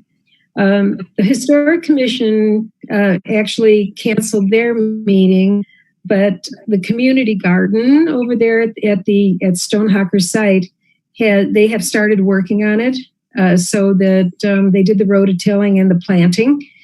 Some of the garden is going to be cut in half, though, due to restrictions as far as how many people can be on site. They had to limit the number of volunteers, so they had to cut the garden in half this year. But still, we're going to have a substantial amount that we can contribute to the community. Awesome. Thank you. Councilmember Brown. Actually, we're having our first virtual meeting for NURA on Wednesday. And we're looking at doing a virtual meeting with the Youth Commission. They're very excited about that. That's really all I have right now. Thank you. Councilmember Mullica. Nothing really for me tonight, Mayor. Thank you. Councilmember Escobar. Nothing from me, Mayor. Thank you. Mayor Pro Tem Wilford. Thank you, Madam Mayor. It's been a busy week busy last week for sure. I have a handful of updates, and then we'll also provide an update on the legislature on behalf of the Legislative Committee. So one, I was happy to participate in our town hall meeting last Wednesday, and just want to send a huge shout out to staff as well as the mayor for continuing to lead those conversations and doing so in a way that's so efficient and enables so many residents to be heard. Additionally, I participated in the AdCog call last Thursday with Congressmember Perlmutter and learned a lot about a number of federal things that they're considering around stimulus. And then on Saturday, I was honored to join a Zoom town hall meeting with our state senator, Faith Winter, along with Representative Yadira Caraballo, Adams County Commissioner and Chair Emma Pinter, Adams County Commissioner Eva Henry, Thornton City Council Member Julia Marvin, Westminster Mayor Pro Tem Anita Seitz, and the president of the Adams 12 School Board, Kathy Plummer, to talk about updates from each of our jurisdictions, hear some other updates from the legislature, and talk about how we can all be supportive of our communities as we move through this situation. And when we get to the COVID conversation later in the agenda, I'll raise something that Kathy Plummer and I have been discussing. So that was delightful. As far as Colorado Communities for Climate Action, we have a policy meeting coming up this Thursday. Our annual retreat that is typically held in person has been moved to a virtual retreat, which will be held on June 19th. We do have a draft of the policy statement, which I'm planning to share out with everybody prior to that meeting so that Catherine and I, as member and alternate member, as well as Becky Smith, can be able to join that meeting with any feedback that you all may have. Moving on to the legislature, you all may have seen an email from our lobbying team that the legislature did delay convening until May 26th. Between now and that time, the Joint Budget Committee is hard at work, having a lot of conversations and making a lot of very tough decisions as to what our state budget will look like in 2021. As you all may know, they are required to have a balanced budget and are looking at somewhere in the neighborhood of $3 billion worth of cuts. We're expecting everything to be on the table, and did hear from a number of residents in our town hall meeting on Wednesday about some of their concerns that they may want to see the city of Northglenn advocating for. So that'll be something that we discuss at our upcoming legislative committee meeting next Monday, May 18th. That's all for me, Mayor. Thank you. Thank you. Yeah, I appreciate those updates. I realized as you were talking, I don't know what day it is. There are so many meetings and so many things are happening that I'm like, oh, wow, I did that too. And yeah, I did that too. And wow, okay. Some of these days in this quarantine situation are flying by in a blur. And so, and there's so many Zoom meetings and they're just sort of overlapping. But we do have a weekly Metro Mayor's Caucus meeting, which they used to be monthly, but we meet every Thursday. This Thursday, the governor will be joining us. He joins us about once a month. Those conversations really are about, what's happening in the different cities. Also, the Adams County mayors get together. We did meet with our RTD representatives on Friday, just to kind of get an update on what's going on. As you know, everyone is anticipating significant cuts, including RTD.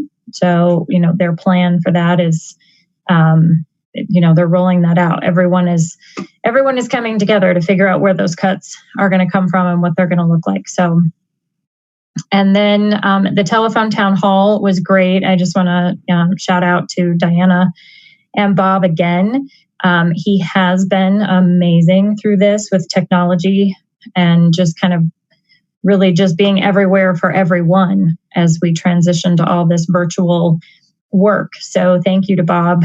Diana is also doing a fantastic job with communications, and our city manager and assistant to the city manager putting together all the information for the town halls. I know you don't see what's happening behind the scenes, but what's happening behind the scenes are people researching just the right information so that our residents get accurate information when we respond. So, and then just to thank you to the residents. They are calling in with really good questions, pushing our thinking, really elevating some of those other things that aren't necessarily COVID related, but we're noticing a lot of our residents are staying home and we're heading into those summer months. And so some of those summer concerning behaviors that pop up, whether it's drag racing or noise ordinances or truck brakes. I mean, we have a lot of information. And also just shout out to city manager. She has a big long to-do list after every town hall meeting of resident concerns to address, and she jumps right on them. So thank you, Heather. Joanna, do you have anything tonight? Nothing further, Mayor. Thank you. Okay. I'll go to Cory. Do you have anything? I don't have anything further. Thank you. Okay. Heather, how about you? Just one item. Councilmember Peterson mentioned that Debbie was going to report out. We're going to kind of keep this short for council this evening. I did forward an email from Debbie Tuttle, our Economic Development Director, earlier this evening about the Elevate Small Business Grant Program. So to date, 91 grants have been submitted to the city for a total of $359,503. Or you could say being requested by the city. And then 40 grants have been approved by the Elevate Small Business Grant Committee, totaling $157,312. So all of this information is in an email that I sent you just earlier this evening. I sent you several emails today, my apologies, but that's just kind of how this information flows. Debbie broke the grant submissions down by sector and by area. So industry sector, meaning automotive versus beverage versus childcare, and then areas given the geographic areas. So if you have any questions, feel free to reach out to me or Debbie, and we'd be happy to answer those for you. Thank you. Okay. All right, so we are now ready for Jason with the financial report. Jason, would you like me to project your presentation? Sure, if you would like to. You don't have to, whichever. Yeah, that would be great. But I know you usually highlight specific slides as you go. So please, I was kind of scrolling through there. Please direct me if you want me to skip or move around. Council has this whole presentation, so... yeah, just on the second slide there, that's great. Perfect. Good evening, Mayor, Council. This is the first quarter update. I won't dwell too much on sales and use tax. I gave you an update last Monday with more current information than what is on this slide. For the first 2 months of the year, sales tax revenues were flat. And as we know of, through March, as we discussed last week, they're down 5%. So that's an evolving kind of significant item that we're monitoring. But the first 2 months of the year were flat, and we saw a decline in March. So the next slide, please.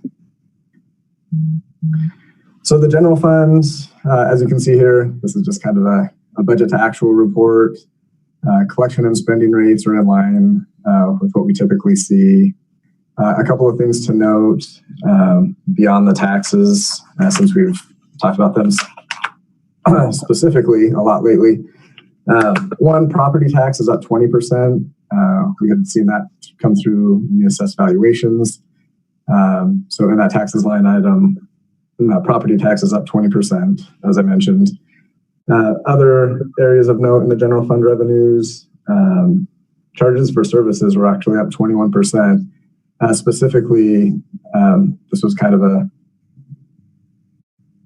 downer to look at. A lot of that revenue was up due to participation fees for our recreation programs.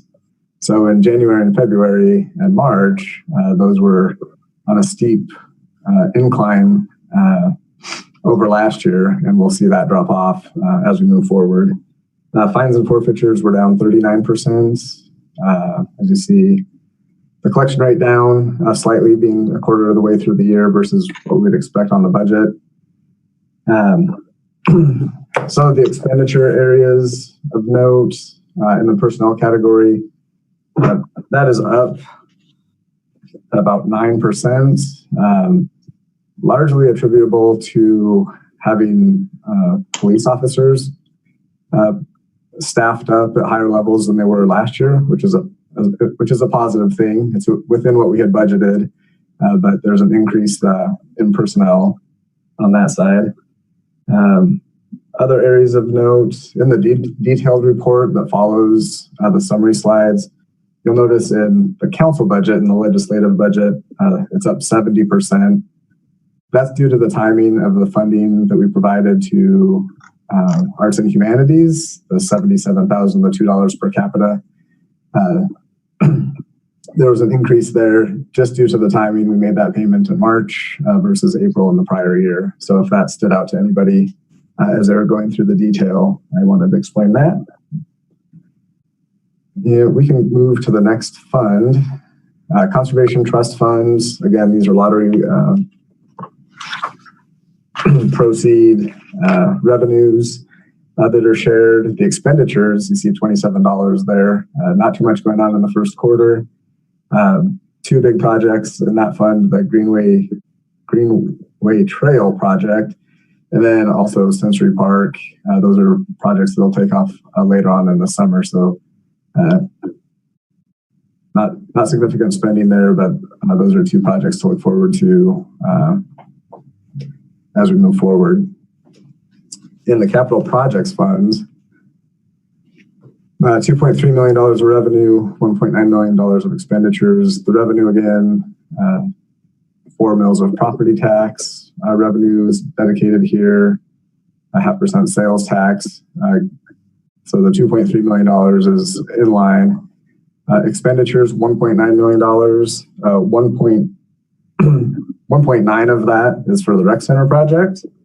And then we'll see an increase with residential street and other roadway projects as we have moving forward.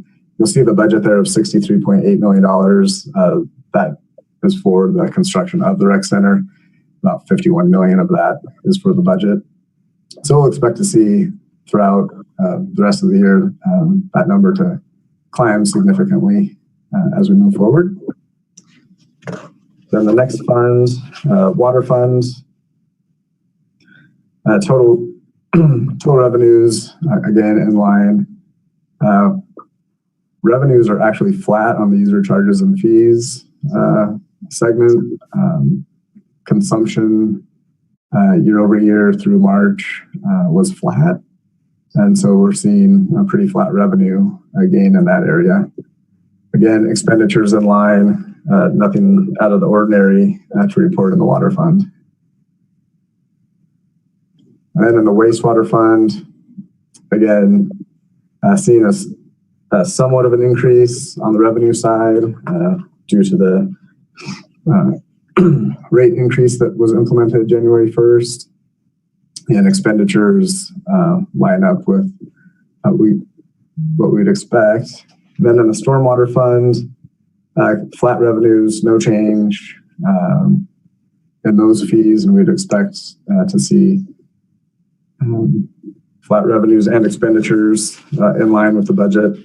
And then lastly, the sanitation fund. The revenues there, you can see 358,000 and expenditures of 281. Those revenues are down just slightly, a little bit of a drop in special pickups for the first quarter of the year. And then just some slight timing differential with our accruals on year end. So overall, the finances through the first quarter, we're in pretty good shape, specifically on spending. General fund, we know, and the capital projects fund will be affected in the next month's report with the pandemic impact to businesses and sales tax. But for now, through this report, things were looking pretty good, and we'll provide another update June 8th that will capture sales tax through April. And again, like we've talked about, we'll be circling back often to talk about 2021 budget and then just what the impacts are as we get more data as we move forward. And with that, I am done, and I can answer any questions if you have some. Okay. Councilmember Brown. Jason, ow, I bit my cheek. Can you, for the sake of our residents, can you explain what that negative is on the capital projects fund, other financing sources and uses for $2,568,000?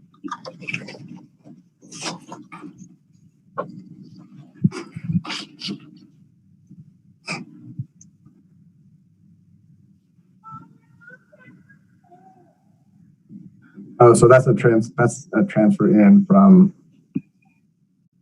the general fund. That's a transfer in from the general fund? Oh, to the capital projects fund. Okay. Yeah. Thank you. Mm-hmm. Do we have any other questions for Jason? No, thank you. I know we're going to see a lot of each other as we move through the summer. So thank you for this update. All right. Thank you. Okay. We are now at the consent agenda. Is there a motion to approve? Motion to approve. Second. Do we have any discussion of these items or are we ready to vote? No? Great. Joanna, will you call the vote? Mayor Leidy, Yes. Mayor Pro Tem Wilford, Yes.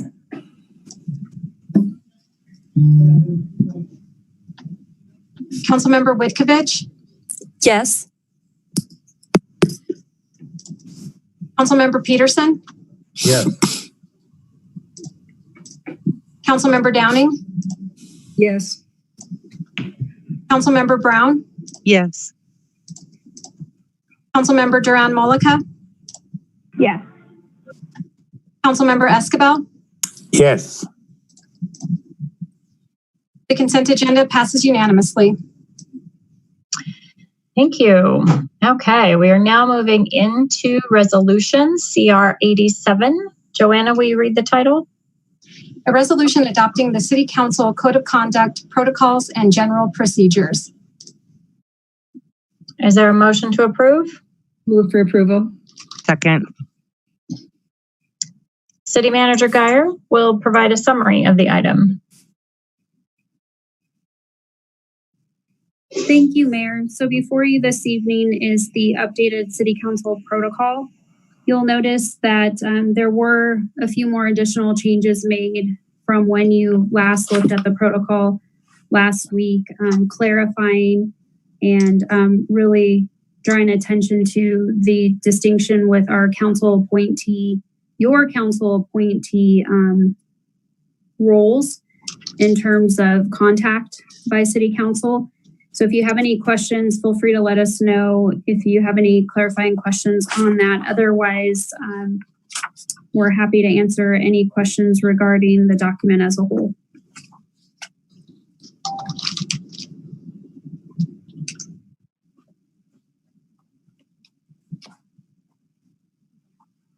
Okay, I don't see any questions. Joanna, will you call the vote, please? Mayor Leidy, Yes. Mayor Pro Tem Wilford, Yes. Councilmember Whitkovich, Yes. Councilmember Peterson, Yes. Councilmember Downing, Yes. Councilmember Brown, Yes. Councilmember Duran Mollica, Yes. Councilmember Escabel. Yes. CR 87 passes unanimously. Okay, discussion items. We are going to be doing the COVID-19 response community investment. City Manager Geyer, would you like to introduce the item? Certainly, Mayor. I'm going to turn it over to Rupa Venkatesh, our assistant to the city manager, in just a moment. I do want to state a couple of things. I did send an email to council earlier because a question had come up about when we'll receive our CARES Act funds. And as you recall, the IGA calls for the city to receive 1/3 disbursements of those funds. And so we're slated to receive our first installment, if you will, or disbursement rather, of $1,027,872 on Friday. So Jason Loveland, our finance director, has invoiced Adams County, and we are slated to receive those funds this Friday. We've shifted from using CARES Act funds to community investments because based on previous conversation with City Council, there's really two things that we're looking at: use of the CARES funds as well as potential use of general fund dollars to support identified community needs. So I wanted to draw attention to that name shift, if you will, and how we're referring to these conversations moving forward. I also want to mention that we do have the June 1st study session identified as an opportunity to have any additional conversation that council would like to have, information that you request of staff tonight that we could bring back to you on that evening. So with that, I'm going to turn it over to Rupa to walk you through how the council brainstorming discussion, how we've identified and kind of put everything into a format, a framework for you this evening. And we'll kick off the brainstorming. Thanks, Heather. And Mayor, if you want to pull up attachment 1 of the discussion item. Sure.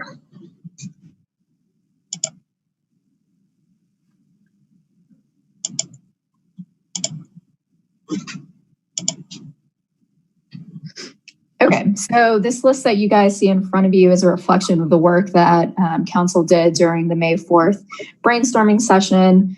And as City Manager Geyer mentioned, the purpose of the May 4th session was to really come up with ideas as it focused on CARES Act funding.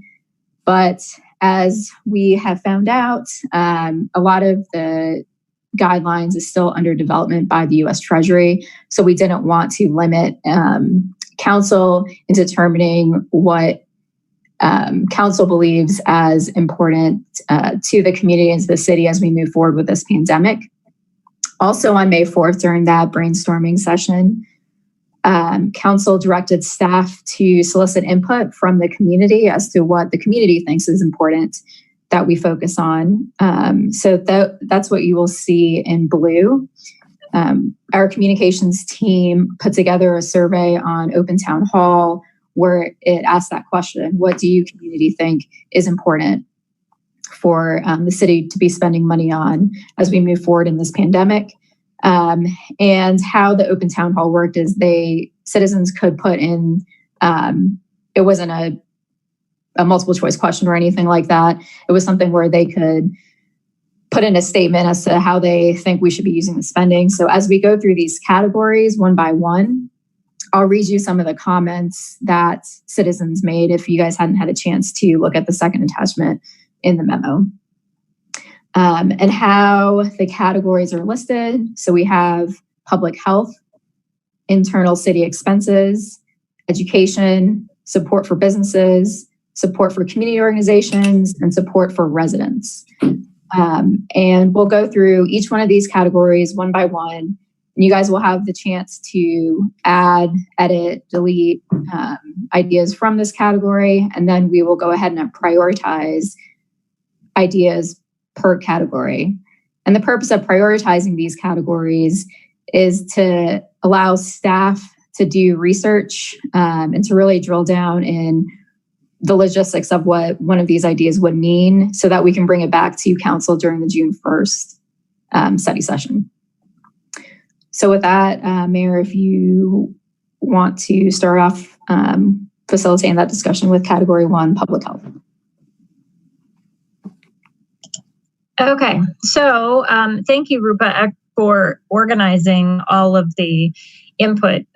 These were notes that you captured from our discussions, and I appreciate that. So what we have here is a document that I can project, but Rupa is going to be taking notes as we go through each one. So if we start with category 1, public health, you can see that there were the COVID-19 testing, including serological testing. That is that's a community recommendation. And then the rest of these were council or staff recommendations. So the first thing we want to do is take a minute, skim that list, and then we can add additional ideas that fall under public health if you have some that you'd like to add to this discussion tonight. So because I'm projecting a screen and trying to look at all of my friends at the same time, it may take a minute.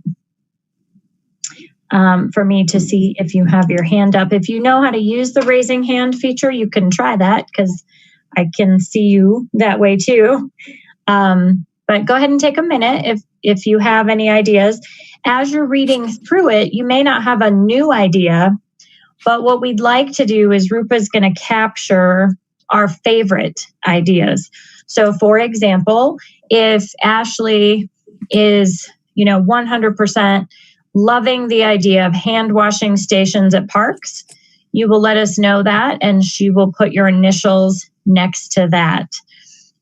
We don't want to limit, because we know that all of these are really good ideas, but we do want to prioritize. So based on the list, if you were able to identify your top 4, if you could sort of say, yes, I like this one over that one, what would your top 4 be? We will need to go council member at a time so that we can capture everyone's input.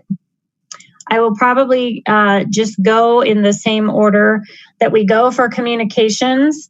As best I can, I go from Ward 1 through Ward 4 alphabetically. So that would mean Councilmember Peterson is on deck as soon as he has his ideas ready to go. And then we will take that same process and we will go through all the different categories. These are not final decisions, so we don't want anyone to hyperventilate about their choice. Just really, what does your gut say? What are the great ideas? So we want to start with, are there any new ideas under public health? And that way we can all prioritize new ideas at the same time. And then we will go through and allow each council member to begin. So Councilmember Brown. Actually had a couple questions this weekend about the dog park. When we go to open up that dog park on Irma, have we thought about that as far as all, some of these ideas going in there, hand washing, the hand sanitizers, the waste pickup, things like that. Do we have a potential plan for the dog park? I believe the dog park is on this list. It's on category 2. Okay. And I would think that some of these, if we put a hand washing station at a park, that, the dog park would be included in that. Okay. Thank you very much. Great clarification. Anybody have any other new ideas to add? And this isn't your only opportunity, by the way. And Mayor, if you want, I can go ahead and read what the comment what the citizen idea was for public health. Sure. Okay, so this was submitted by Keely Garcia. Focus the funds on testing and at-risk groups, elderly, homeless, unemployed, pre-existing conditions, etc. Applying a blanket mandate to all people isn't the solution. The majority of people not at risk of death, even if they get COVID-19. Open all the businesses, maintain social distancing or max capacity measures. So what we can take from this is Keely wants us to focus funds on testing and at-risk groups. Got it. Councilmember Peterson, are you ready? Yeah, and while I start, so what am I doing, Madam Mayor? I'm giving a rank of 1 through 4 of this category 1. Nope, just give us 4 that you really like, and Rupa will put your initials in that second column. Okay, and before I do that, 2 potential new ideas. And since it's just ideas, both of which are a little pie in the sky, and so, but to throw them out there, I saw a news article this week of something similar to what our police department is doing, even though the demand isn't high, but of delivering prescription drugs to seniors. But it's more than that. It's basically a city, for lack of a better phrase, help wagon that is delivering anything and everything to people in need. And I'm not talking pizzas, but groceries or medicine or maybe a tool or something along those lines. And I know some of the stuff that you've done, Madam Mayor, on Facebook with the Northglenn Cares Network. But basically, there's a city vehicle, and I forget what locality, that's dedicated to being at call for citizens at need. And again, that might have been beneficial in March But as we move into May and June, I'm not sure as much, but it's something, to consider if there's a need for. Here's one that might give me a meme someday is, how we have, you just pull out a doggy bag at a park,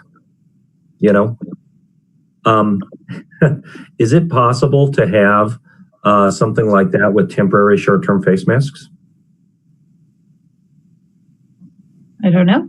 Like when you go to the water cooler and you don't have your own cup and you take the little, triangular kind of V thing. Is it, I don't even know if there's a need for that. I don't know if people would use it, but it's almost sending the message. And again, it's just an idea. I'm not married to it or propagating it right now, but it's that idea of like when you walk your dog, you take a doggy bag if you don't have one, and if you're walking on a trail, grab a temporary mask if you want and need one. Okay. So I think the city help wagon or health wagon, whatever you called it, I think that's more category 6. So that's okay. Okay, great. Yes. And then going back up to the Let public. me go back to number 1 then. Yes. Thank you. Yes, I think, okay, that's great. So now we have that one. Okay. So what are your ideas?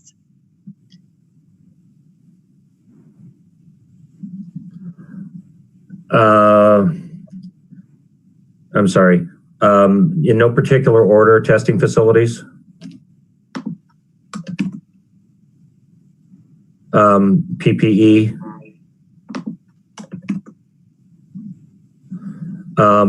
Masks and child-side masks. Thank you. All right, Councilmember Witkovich. Thank you, Mayor. I will also agree with PPE. And then I'd also like providing disinfection supplies, hand washing stations at parks, and hand sanitizer in public areas. Great. Councilmember Brown?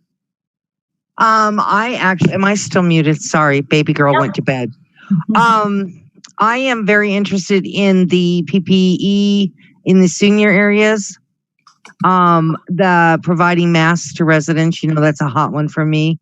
I don't want to waste my 4th vote, but it's that other one down below it. And then the hand sanitizer available in all public areas and hand washing stations at the parks. Did I go above my 4? I went above my 4. Thank you, Rupa. Excellent. Councilmember Downing. Providing disinfection supplies, PPE needs at the senior living areas, testing facilities, and providing child-sized masks.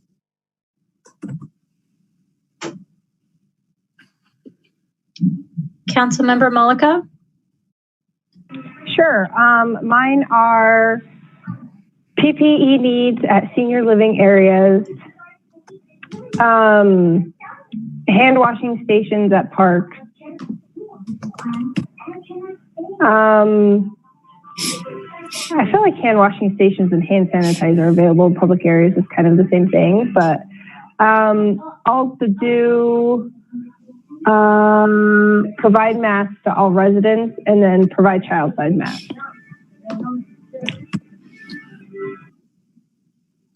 Councilmember Escobar, First 4 on the list. including the top one? Yes. Okay. Mayor Pro Tem. Thank you, Madam Mayor. I have a silly question, hopefully not too silly. Are we talking about PPE in senior living areas as in assisted living, or are we talking about giving PPE to seniors in their homes, or are we talking about PPE at our senior center?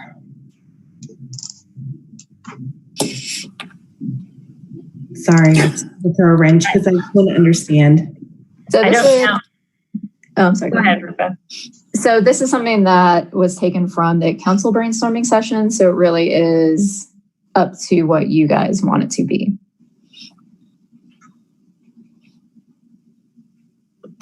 Okay. Thanks, Rupa. Anybody have anything else they want to add for context sake, or if you threw this out to help me understand the intent or where you think this extends to? Go ahead. I didn't throw it out, but my memory said that it was in context of talking about our senior citizen facilities. That's what, I'm sorry, Meredith, that's what I thought too. Okay. It was Yeah, I agree. specifically related to the facilities. Okay. I believe we found out somewhere that they didn't have enough or something like that, but that was 2 weeks ago, I think. Okay. All right. I'm going to go with hand washing stations at parks. And I agree with Councilmember Mullica that hand sanitizer available in public places are potentially two of the same things. I'll do the PPE in long-term care facilities, testing facilities, and then,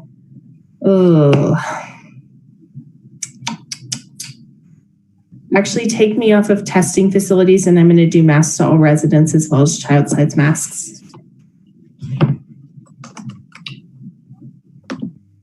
Okay.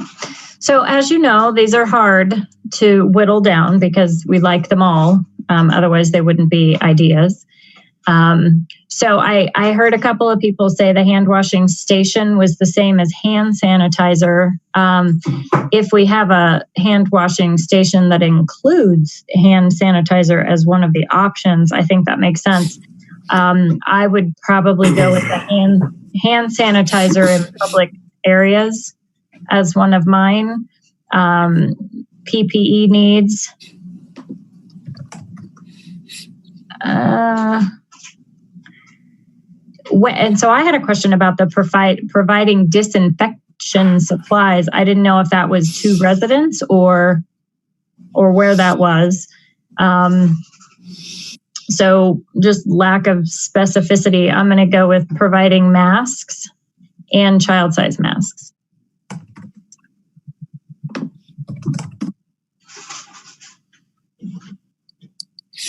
Okay, so now we're going to move into category 2, internal city expenses. So you can see we had a few, and then some residents had some. Rupa, do you want to speak to those? Yes. So the first one from an anonymous employee. Don't let the city fall apart by not taking care of yourself first. This is not selfish, dumb, or corrupt. It's like taking a flight where they give instructions to put your mask on first before putting masks on others. Take care of your staff so they can take care of the city and keep providing services. Don't be like the meat companies. Maybe hazard pay for first responders as other neighbor cities have. Don't use the money to buy votes. And then an additional one from Jennifer Warwick. What would really help us is reopening the dog park. Parks in other communities are open and people are being safe. Dogs who have been in quarantine are becoming frustrated and aggressive with housemates. They need their doggy community to maintain good social skills. Anyone give us all an ETA instead of keeping us in the dark.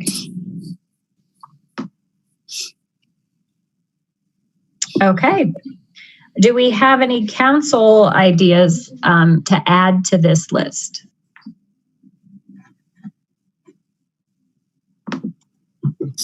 Councilmember Witkovich?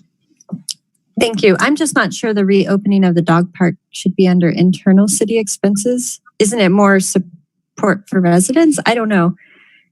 That's my only comment. I just wasn't sure if it made sense under there. I don't know either. Councilmember Peterson? Just a quick question. Is there any way we can do a quick, under all these categories, throw a number on these items, do a quick auto sort and throw a number 1, 2, 3, 4, so we can just say number 4, 2, 6? Oh, got it. Okay. Thanks. Any other additional items for internal?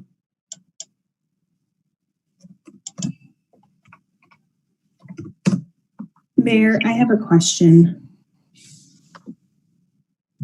Mayor Pro Tem? So I'm curious with number one, with paid sick and family leave to public employees, if that would come along with a policy establishing paid family and sick leave in the future, or if this is a one-time policy. City Manager Geyer. Yes. Thank you, Mayor Pro Tem, for that question. This would be specifically related to COVID-19. However, included in the strategic plan, and I believe based on prior council direction during the budget process last year, once I get my human resources director on board, we'll be in a better position to really look at the paid family leave direction that council provided me last year. And sorry, Mayor, this is the comment, the extra 2 weeks of paid vacation. I missed that one. So that one came from Jeremy Rowland. One other option that might not be as favorable in the community would be to give every city employee that worked through the virus an extra 2 weeks of paid vacation. Okay. Councilmember Brown, I saw your hand. Well, thank you very much, but unfortunately it shot right out my head. I do have a question for you. Have we done anything at M&O for protection? What are we doing over there? Do we need to put that here on internal city expenses to look at M&O and determine whether there's anything that needs to be done, especially since the public actually has access to M&O once we reopen again, one weekend out of the month? Or would it still be every Saturday, Heather?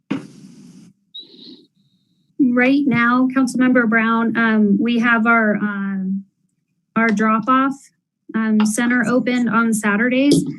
So let me know if I answer your question. I'll try to come at it a couple of different ways. We do have proper PPE for our employees at M&O.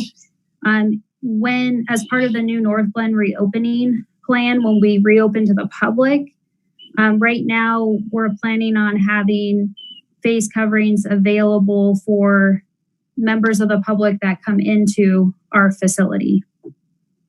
Okay, so we do have a plan to protect or to put that in place, but do we have anything inside? Did we need any plexiglass or anything, or are they just fine because of the offices? Oh, all of that work has already been taken care of. With M&O specifically, it's a little bit different than say the city clerk's office area or even the admin area and in the courtroom, because the work at M&O really requires more of staggering shifts and control of flow of employees in and out of the building based on the current state guidelines.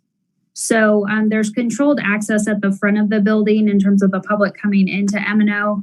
And then in terms of the back end of the house, as I think Kent calls it, we're looking at use of staggering shifts and then having employees limit the amount of time that they're in doing admin work in order to provide for proper social distancing. Does that help? It really does, because once you go past that gate and you have all those little storage sheds or whatever we want to call them, I just want to make sure that we got everything protected back there too. Great. Okay, thank you very much, Heather. Mayor Pro Tem. Thank you, Madam Mayor. I'm curious, based off of Councilmember Brown's question, if we should have a special line item in internal city expenses specifically dedicated to modifications that we have to make, whether that be with plexiglass or technology or any other modifications that are necessary, such as masks, to be able to protect our employees and our residents at the same time, because I know that we have incurred some of those expenses. I think that makes sense. Any other questions before we... Oh, Councilmember Brown? I just have a question. When it comes to the internal city expenses, can we get an approximate cost of what, if we were to give paid employees family leave to public employees, what would we anticipate the cost of that? I would imagine it would only be for employees that were out during COVID and we actually are during the beginning of the pandemic, and we actually did pay them, right? Right. It's I'm looking back at our memo from so we estimated about $900,000 for 9 weeks of paid sick leave to enable compliance with public health precautions, and that's assuming that staff returns on May 18th. I think it's important to distinguish one is different than say 5 or 6, and on 5 and 6 I would need to work with leadership team and come up with a cost estimate on what would be involved there. But $900,000 is what we're using for item 1 right now as a ballpark. And will you set something up in your HR system, your payroll system to track the COVID-19 absenteeism, time off requests and stuff like that? Will we be able to look at that strictly as it relates to COVID? Yeah, absolutely. We set that up in the on our employee timesheets back in March. So we've been tracking this information since mid-March when we closed city facilities. Thank you very much. Okay, Councilmember Peterson, are you ready to go? Yes, I am. Thank you. 2, 4, 6, 7. Well, that is efficient. Thank you for that suggestion. Well, thanks for the numbers. Councilmember Whitkovich. Thank you. Could you scroll down just a tiny bit? I can't see 7 and 8. Oh, sure. Thank you. Okay. All right. I'm going to go with 1, 2, 4, and 8. Mayor, can I just ask a question? I'm sorry to interrupt. Can we distinguish what the difference is between payroll expenses and paid sick and family leave are? It's a good question. City Manager Geyer, do you have any ideas on the difference between 1 and 2? Sure, and I'll ask Jason Loveland, our interim HR director, to help me out if I miss anything. So with 1, it's specific to paid family leave, meaning FMLA, and under the CARES Act, the additional guidance we received there. So this covers the cost of continuing to pay employees during the health pandemic. Payroll expenses for public safety employees, trying to keep this simple, so jump in here, Jason, is specific to public safety employees. So in our case, it would be our police officers. So part of the distinction is we have essential personnel throughout all of our departments.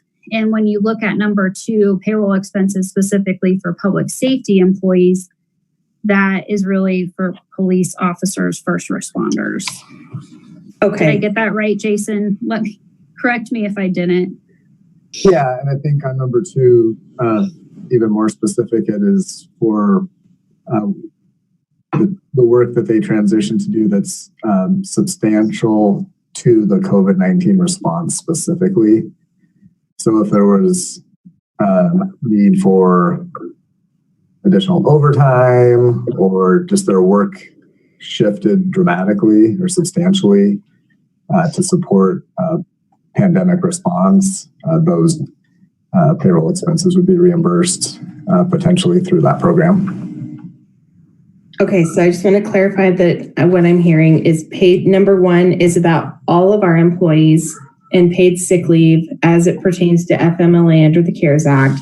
And number 2 is specifically to our public safety support staff or public safety staff, specifically for overtime or any other potential expenses that they could incur as it relates to COVID. But it's not. Councilmember Escobar. Thank you. I was unmuted. Thank you. I just need some clarification. When we're talking about public service employees, public safety. The only public safety employees that we have are police department. Is that correct? That is correct. And when you're talking about hazardous pay for first responders, the only first responders we have are the police department. Is that correct? That is correct. However, we have employees, we have essential employees throughout the city. I'm sorry, I didn't hear that. We have essential employees throughout the city. So we have essential employees who are not only our police officers, they're employees at our water, wastewater facilities, within public works, here at City Hall, in Parks and Recreation. So hazard pay is a very specific form of pay. This suggestion, really is a form of pay that other cities have used during COVID-19 response, but many cities don't use it. And I know I haven't been asked this question yet, but I'll use this opportunity to say I was very intentional in not using hazard pay because of the percentage of our essential personnel that really go beyond the police department, and that there's other ways and forms of rewarding and recognizing essential personnel during this time. So hazard pay is just one form of pay. It can come in the form of $2 additional an hour. But when you look at U.S. Department of Labor's definition and standards for hazard pay, I believe it's limiting for our organization. And so I've had it on my radar screen to talk with leadership team as we move forward. And I don't feel like we've been in the place to do that yet, given our COVID response, that we figure out a way to reward and recognize our essential staff. Thank you. Okay, Ashley, do you want to go back? I think we only have, do we have all four of yours? Oh, we do. Okay, Councilmember Downing. 1 through 4.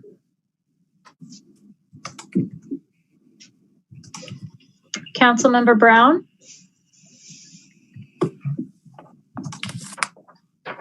Did we decide if reopening the dog park really does belong as internal city expenses? It can be your number 5 if you want it. But is it really there? I mean, I don't know. I don't know where else it fits. It's not education. It's not, it could be support for residents, but not. So I guess the reason why I put it under internal city expenses was just because it would cost us this, because I guess the city owns the dog park, so it'd be an expense for the city to reopen it. But I can completely move it if it doesn't make sense in category 2. I just don't want it to get lost. I'm sorry. Councilmember Witkovich, you had your hand up. Do you want to address that? Oh, thank you. Yeah, once we get to 6, I was going to add it to support for residents because I think if it's there, kind of goes along with engaging residents. I think it's fun for residents, and so I'm going to put it in 6. So I'm not going to let it get lost. Okay, nice. All right, Councilmember Brown. Okay, I'm going to take 3, 4. My dog park, 8, and probably 2. So do we want to go ahead and remove reopening the dog park under category 2 and then have Councilmember Peterson pick another one? Sure. Yeah, because I don't think it's not going to cost us a lot of money to reopen the park, Yeah, that makes sense. Already all set there. Mayor Lady, this is Heather. I was just going to add that, there's really no specific cost to open the dog park. It's really more of how the city's following state and tri-county guidelines. Okay. So I think you and I talked about this because there's other dog parks open, but the difference is the picnic tables and pavilions. That's what closes ours, I believe, based on interpretation. Amanda is on the line. Amanda, do you want to elaborate on that?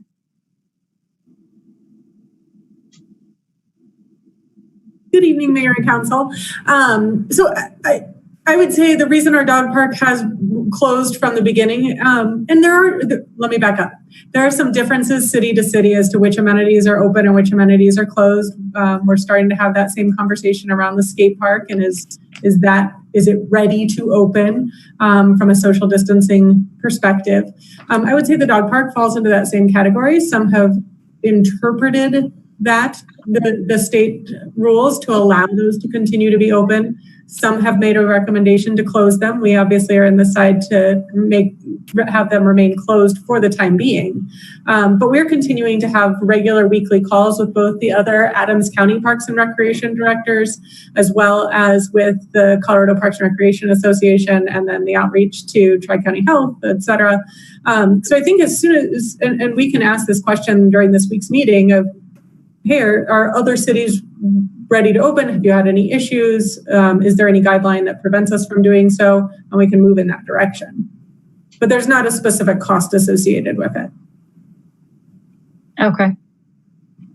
Do you think, so is that pavilion piece part of the conversation? Because I mean, I'm true confession. I drive to Westminster to the dog park because I agree with the resident. Dogs are going crazy at home. So, go ahead. I was just going to say, I think the whole concept that applies isn't necessarily specific to the pavilion. It's providing a place for people to gather. And right now, we're still under direction to not gather, that our parks are open for people to use as a public recreation space for physical exercise, to go have that physical exercise and then leave. Obviously, that can be done in a dog park. But we tend to see our dog park as a space for people to gather. They go, they stay for a period of time, and they engage with others. If we feel like we can do that in a safe manner, then we may be ready to make that step. If once we gather just a little more information and make sure we feel comfortable doing so. Okay. Meredith, can I? Yes. Yes. I'm sorry. I can't tell if you can see or not anymore. I know. You know what I forgot to put here, and I think that's one of the things that I wanted to address, was the scholarship program for the residents if we open up our camps. City scholarships for the students that are, for the residents that have experienced loss of funds and stuff like that. If we could set something up for them, because is that where it's at? I think it's number 6. So we've got some childcare issues here, so we'll add it there. That's great. Thank you very much. Sorry. Okay, no. That's great. Where did we leave off? Let's see here. Council member Mullica. Yes, I'm going to choose 2, 3, 4, and 7. And Rupa, would you add my 4th then to 7 as well? Got it.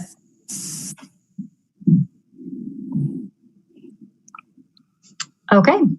Councilmember Escobar. Yes, thank you very much. 1, 2, 4, and 6. And can I make a request?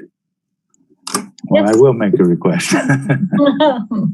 Can we stop going down rabbit holes and stick to the category that we're talking about? And after we've been through all the categories, if we have some suggestions for a category, we can come back to it. Okay. All right. Mayor Pro Tem. Thank you, Madam Mayor. I'll do 1, 2, 4, and 7.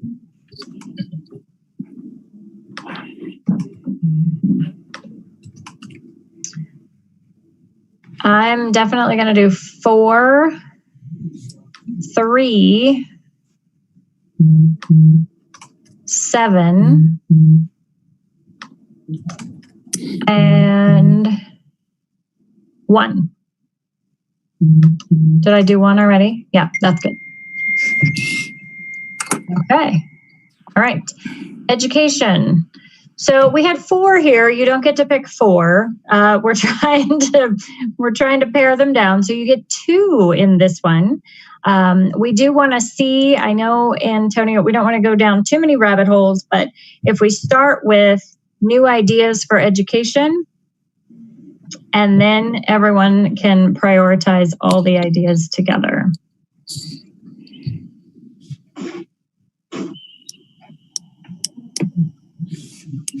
Sorry, I'm looking, can't find mine. Here we go. Any hand? Oh, Mayor Pro Tem. Are we just talking about community education, or are we talking about Adams 12 education? Community education, because category 5 is supporting community organizations. So this is the concept of educating our residents. Okay, thank you.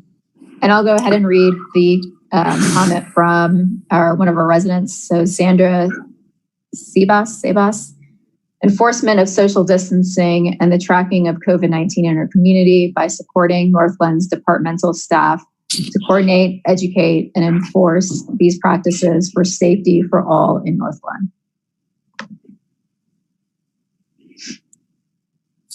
So can someone speak to the telework needs? How is that an education piece?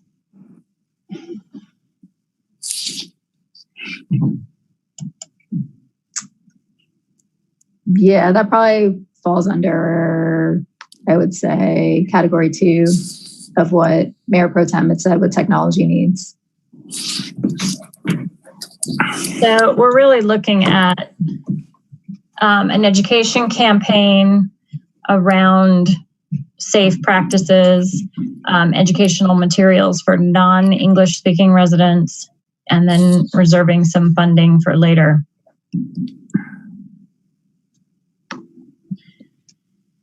Any new ideas? Otherwise, we can start with Councilmember Peterson. Thank you, Madam Mayor. How many am I putting down here? 2. You can have, actually, they're all great. So yeah. 1 and 3. If you really want 3, you can have 3.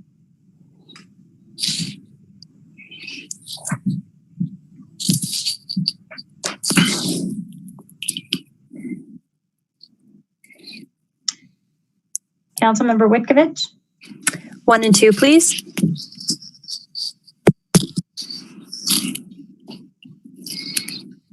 Councilmember Brown?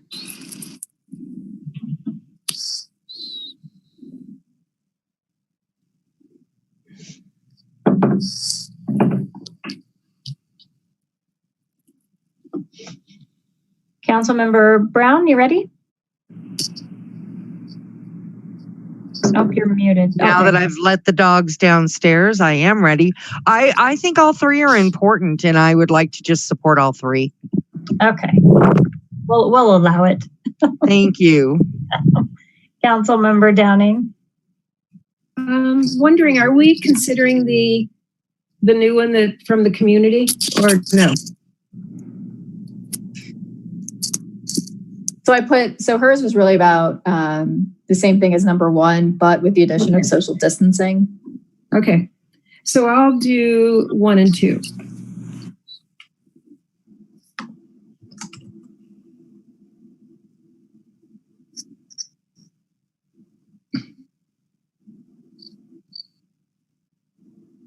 Okay. Councilmember, Mullica. I'm going to do all 3 too. Sorry, guys.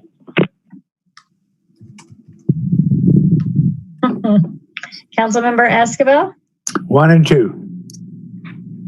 Sorry. 1 and 2. Great, thank you.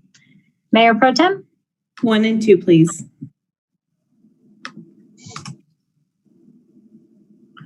I like all 3 as well, but 1 and 2 are my favorite.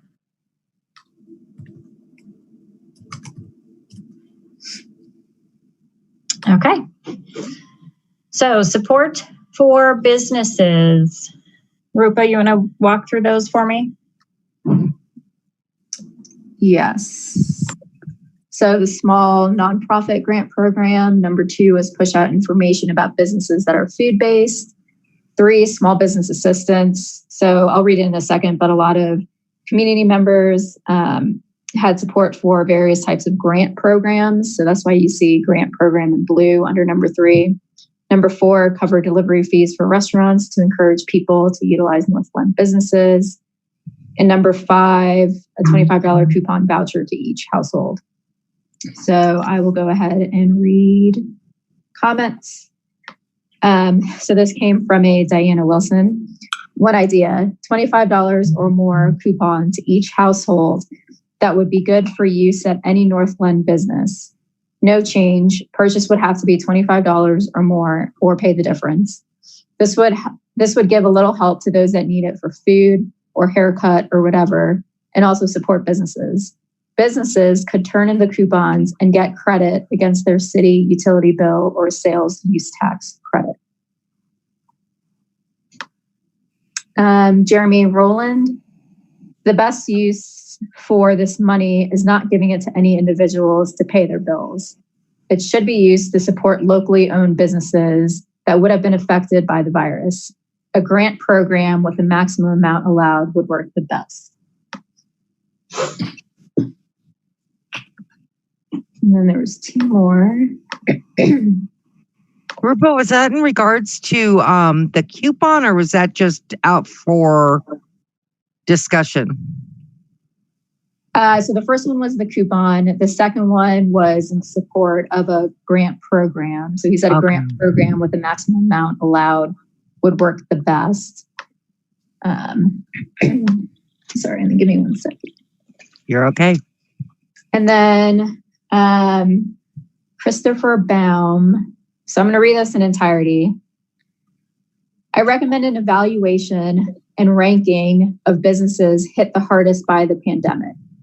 This could possibly be done by comparison of sales tax receipts from 2019 to 2020. Then allocate the funds as grants to the sales tax collecting businesses based on their tax payments.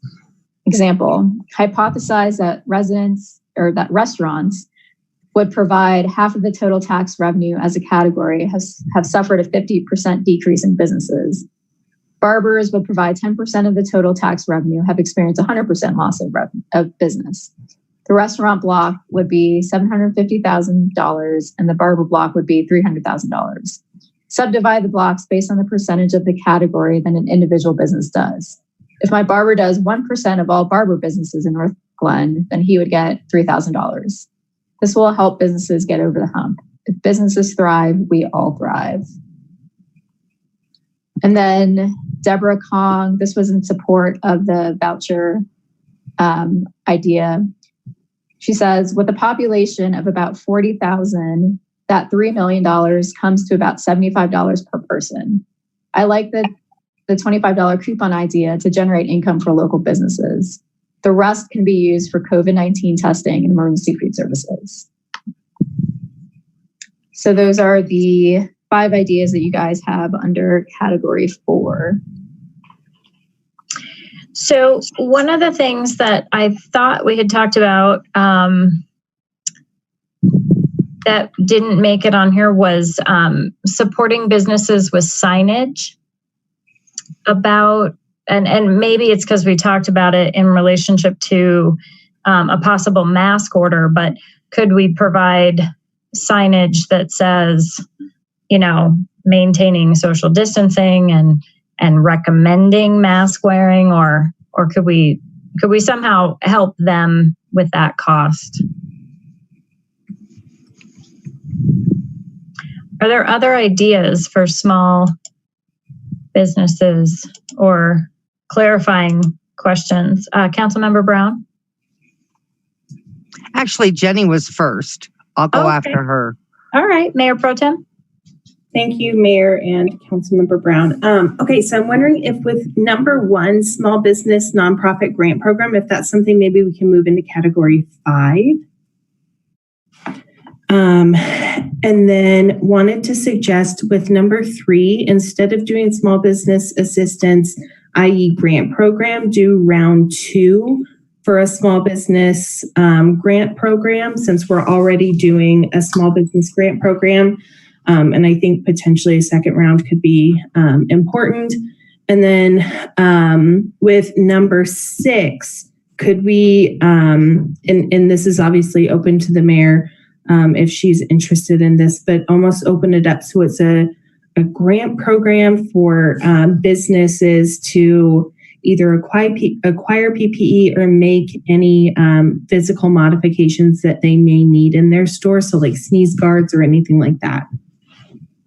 I actually see that as a separate one. Oh, okay, cool. Well, then let's make it a separate one. I mean, it could be a whole thing. I like both ideas.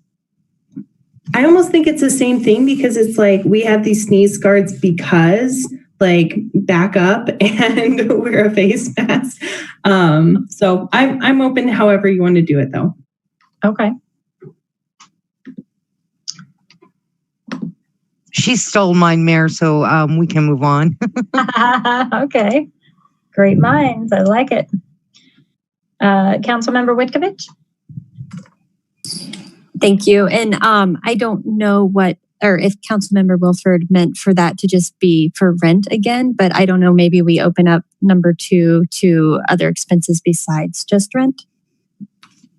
I agree. I like that. Okay. 100%. That's a great idea. Mm-hmm. So then can I just add that if we do that, if we do number 2, then let's get rid of number 6. Right. Really? Can you scroll down a little, please? Yes. Sorry, I don't know why that is. I see it online. I must have a small screen since I'm using my iPad. There we go. That's interesting. Okay. Well, I guess my concern is our small business grant or assistance has been really targeted.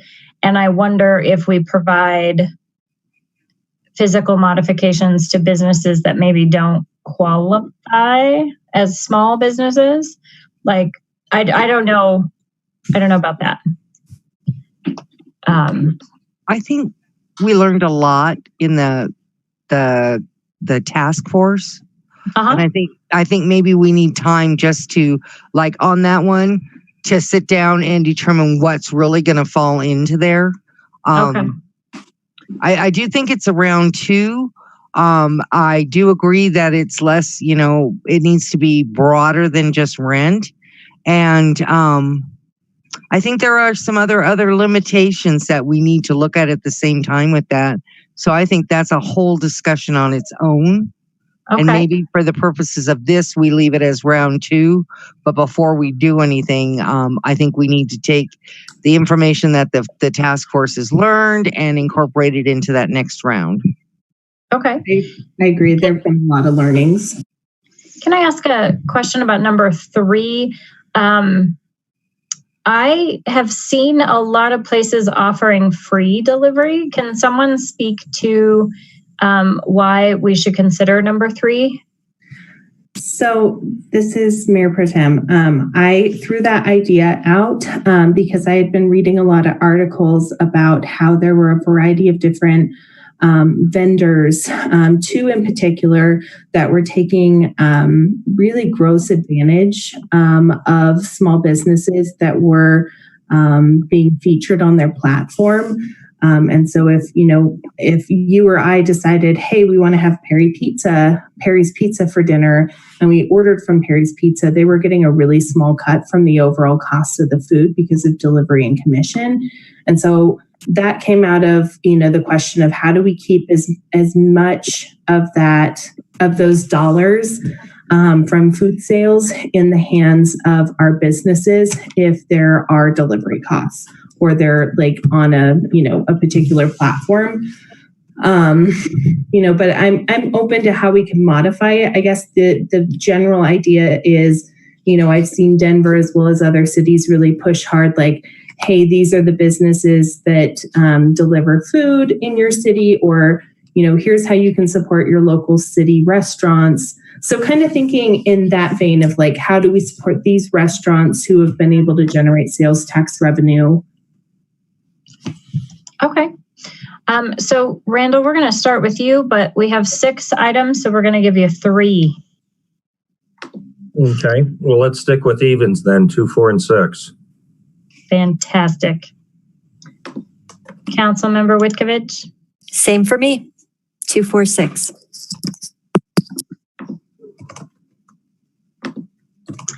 Councilmember Brown? Wow, that's a tough one. I know that I want 2.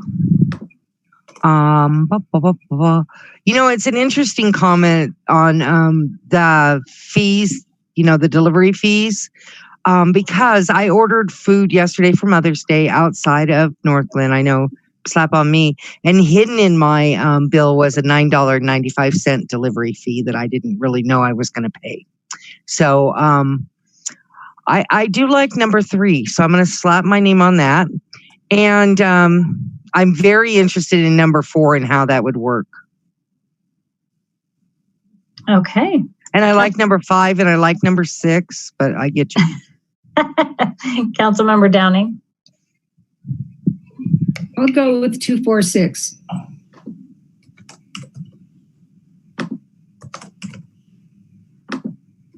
Councilmember Malika? 4, 5, 6.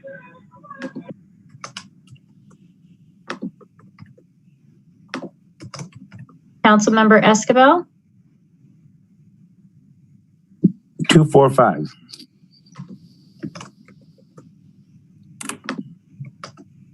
Mayor Pro Tem? 2, 3, 4.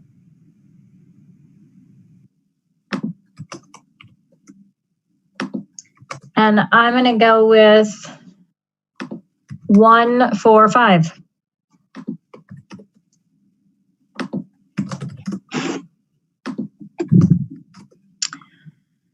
All right. Category 5, support for community organizations. So we moved 1. Rupa, would you like to speak to these? Any additional ideas? Yes. So, well, it wasn't an additional idea, but Susan Klein said help with rent and aid to food banks. Okay. Does anybody want to advocate for these or add new ideas for our community organizations? Councilmember Peterson? Just a question. What does it mean supporting Adams 12 5-star school district? Very vague. Can I chime in, Mayor? No. Yes, Mayor Pro Tem. So I didn't initially put this one up, but one thing that did come up on our Zoom Telethon Town Hall this weekend was that Adams 12 is trying to figure out how and if they're able to keep the Chromebooks and devices in the hands of students that they sent home for remote learning purposes, primarily for the fact of, for many students, that's their only source of connection to the world outside or to, I guess, to the larger community. And so they were looking for some level of assistance or trying to gauge interest from municipalities and whether or not we would be interested in partnering with them to provide some assistance so that our Northglenn students can keep those tablets or those devices over the summer months. And, I recognize that there are a lot of, that statement in itself is vague, just in terms of logistics as well as cost. But that was one idea that they had. And additionally, I don't believe that school districts have been eligible for stimulus funding. And so, Heather, Rupa, please correct me if I'm wrong, which has meant that, not only are they facing, substantial budget cuts and having to consider, modifying the number of days that folks are teaching or that students are being seen in school, but they're also having to figure out that technology gap. So I just want to lift up that one particular item that the president of our school board had identified. Thank you, Mayor Pro Tem. Heather, I'll let you address this in a minute. So Adams 12 is receiving CARES funding as well. All school districts also receive the money for their COVID-19 expenses. I have a harder time with that one because there's an equity piece to it. So I don't know that I would vote for that just simply because you have schools that did have to provide devices to a lot of kids.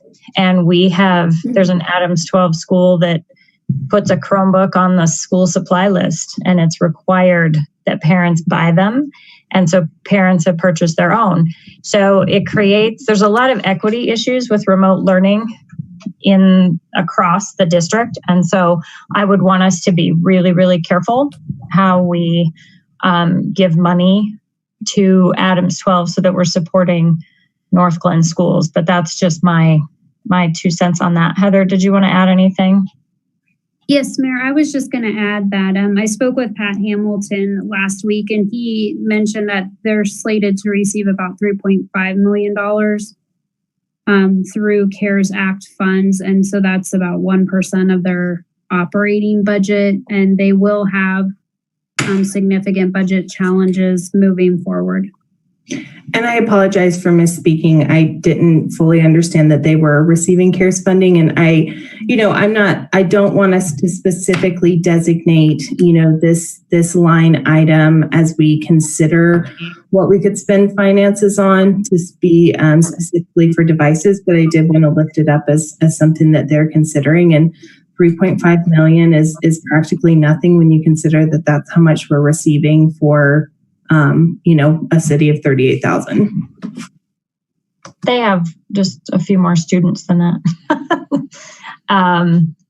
So I wonder, because Antonio brought this forward, I didn't know if he wanted to speak to this. I think whatever we would do for the schools would have to be really, really targeted, because their budget needs, we can't even come close. They're looking at, $40 million in cuts.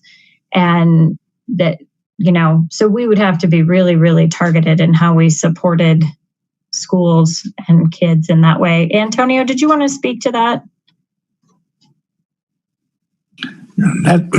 Excuse me, not particularly, but I brought that up before we found out they were getting $3.5 million. And my only concern about Adams 12 was, what do they need? So unless we know what it is they need, how can we help? Councilmember Peterson? And related to that with number one, I think it would warrant further discussion, but I would want to make sure that we're not the only star of the 5-star schools, right? It's Thornton, Westminster, forget the other two, but it's an entire community. And if we were to do something like that by helping to supplement Chromebook stuff, I agree with the mayor that there's an equity issue. But if there is something like that, I would want that to be in collaboration with other cities that Adams 12 serves, so that it's not just us allocating budget resources for this very worthy endeavor. Can I offer, similar to number 7, could we put together a small grant program just for Northglenn schools?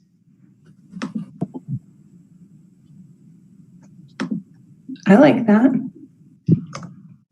Wait, sorry. It's okay. Well, so one of the things that we've discussed previously about Northglenn schools, are we talking about just the schools, or are we talking about the students that attend the schools? Because I know that we do have students that attend Northglenn schools that do not reside in Northglenn. Yeah, that's why I would think it would go toward the school. And then similar to our outside agency funding. And I think this is all, at least in my opinion, needs to be COVID-19 related.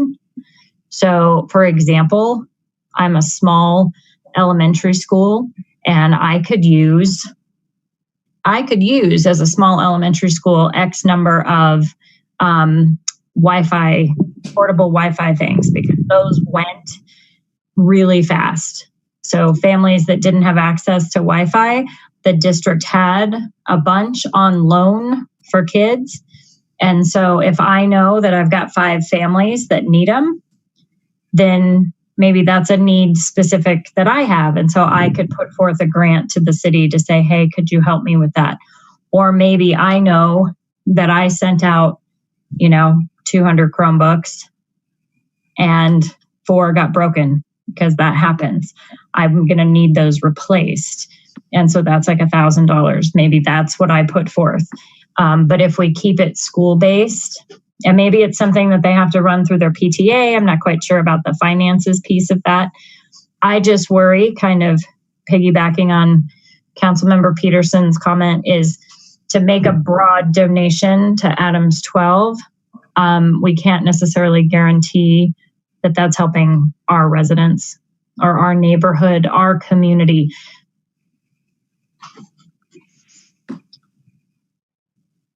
Any other idea? Oh, Councilmember Brown. I think the only thing that I want to mention is on number 7, the small nonprofit grant program. I know we were talking about the Northglenn Foundation, and I wanted to let you know that other foundations or other nonprofits actually have several places that they can go for funding.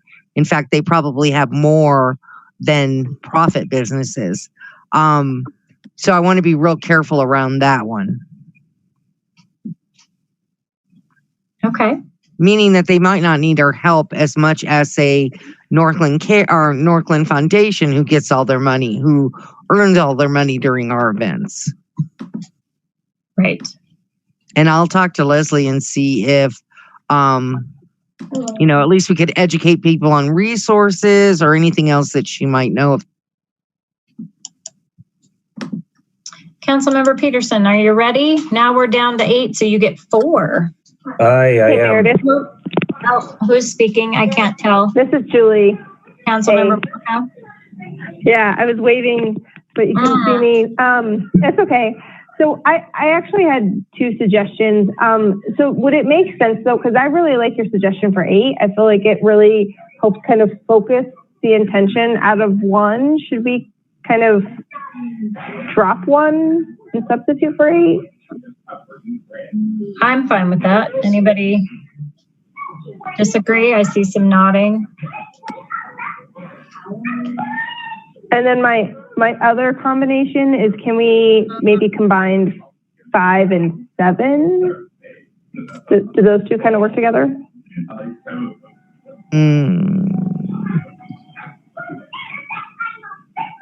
I mean, I think it does fall under there. So now they're so 4 and 6. Yeah. Yeah, I'm think just trying you're to figure right. out how we could shorten our list a little bit. Meals on Wheels would be a nonprofit. Okay. Sounds So good. you would be right. Now Mayor Pro Tem. All right, to that end, would we want to put food banks under nonprofits? Yeah. Probably. I'm just trying to help us simplify. You're right. Yep. Well, now you only get 3 choices. We've simplified it so much. Councilmember Peterson, you ready? I was.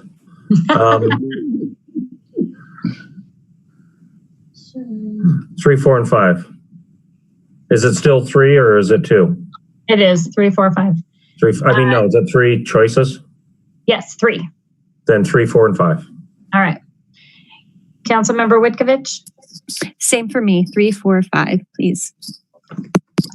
Councilmember Brown. It's going to have to be 3, 4, and 5, but I love 2.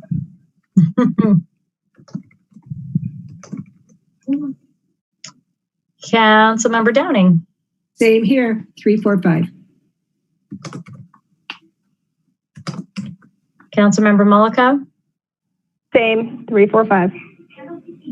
Councilmember Escobar. Why change? 3, 4, 5. Mayor Pro Tem. Same thing. 3, 4, 5. Me too, Rupa. Look at that. Slam dunk on the community organizations. Okay, we are now in support for residents. Do you want to squeeze that together for me, Rupa? Thank you.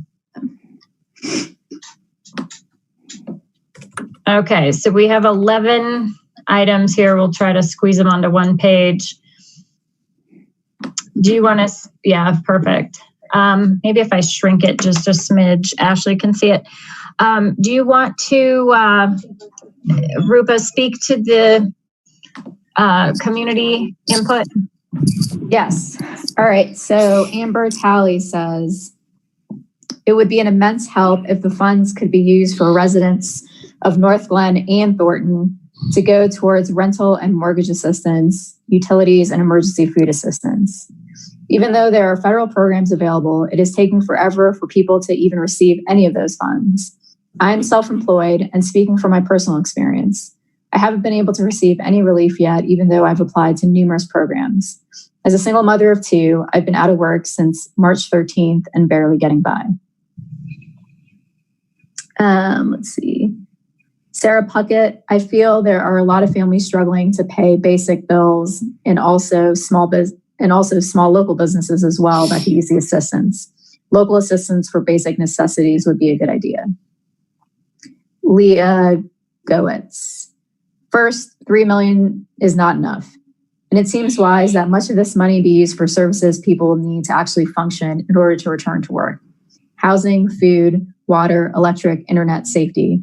I think you need a community evaluation to determine where the top 3 greatest needs lie and invest in those systems for both acute and longitudinal citizen needs. For example, a Northglenn resident can't pay the water bill. There could be a fund that the resident could apply to for help, a fund that other residents can contribute to as well. Food insecurity should be tackled aggressively. Our social determinants of health account for about 40% of our overall health. Anything that is a requirement for functioning has to be invested in for stability and sustainability. And that was it. Rupa, we heard an idea that's not on here, and I'm trying to think, Jenny, if you could say that again. It was like a community liaison something. Yeah, I just wrote it down. It was like a community navigator or something like that. I can't remember the exact words. Oh, yes. It's like community resource navigator. Yeah, it was something like that. I like the navigator word. Same. Like to put that on a resume. I think it falls under the job. I know. I did really like that idea. Councilmember Malika? Yeah, I was wondering if maybe we should remove number 6 since schools are winding down already. I mean, Gabby's last day would be next week. So not sure if childcare for residents due to closed schools matters anymore, because I think what we're really trying to get at is maybe like scholarship for rec programs, or wasn't there another childcare thing in here? I guess it would kind of fit under 11. I support that idea. Councilmember Brown? We also have, I'm probably going to call it the wrong thing, but it's that Tiny Tots program where we run the preschool out of the rec center. So I'm thinking if that continues through the summer, I'm not sure, you guys might know better than me, then that I would like to look at scholarships for parents, you know what I mean? As they start to go back to work. So like number 10? Oh, she put, yeah, including childcare. Okay, I'm cool. Okay.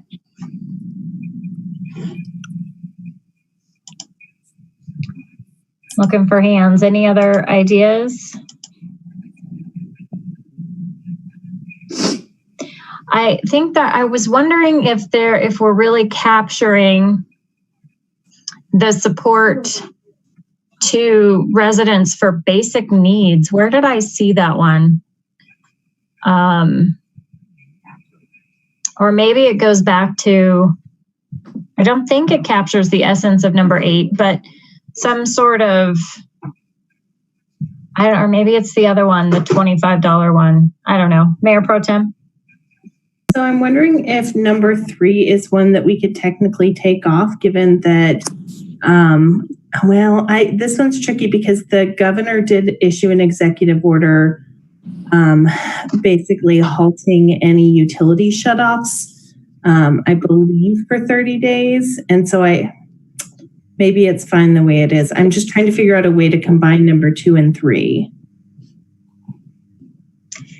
I feel like number 2 is probably more of the essence. When I read number 3, I was a little worried that wouldn't be equitable, because if you're going to give me a month off, I'm going to water my grass like crazy, hypothetically, right? So that one made me a little nervous, so I probably wasn't going to pick it. I mean, I understand it in theory, but I think number 2 is a little bit more of the thinking.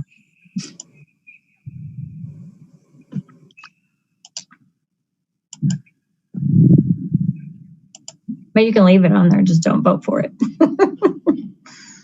All right, any other ideas, or are you ready to go, Councilmember Peterson? Oh, so if there's 11, you get 5. Oh, wow. Okay. Yeah. Better write mine down. Yeah, sorry. Can I just make a comment and open this up for questions? Sure. And I guess this is brainstorming. First of all, a comment. Madam Mayor, I think this is an extraordinarily well put together and efficient way of having 9 people brainstorm, 50 some ideas. And so I think it's very good and efficient. And I like how we go through this. So like how this shakes out, I mean, I'm not sure if it's like something's a given or not, or then we need to flush something out a little bit more. So for example, so I absolutely love the idea of number 4. And yet, and don't put me down yet, and yet, unlike what we're doing with Elevate, where we're seeing, and it's difficult because everybody's hurting, but we're seeing tax returns and examples of applications of other loans.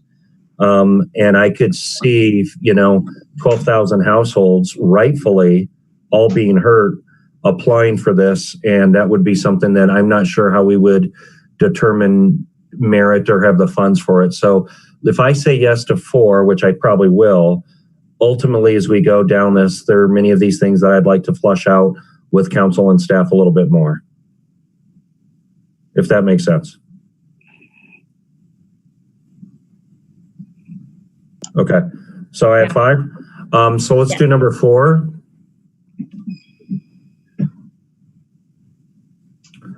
I don't know what 6 means. That's vague, helping residents. 9 and 10, and then just 2 follow-up questions. If somebody could clarify number 6. And again, with number 11, when we talk about a community resource navigator, are we talking about something on the webpage?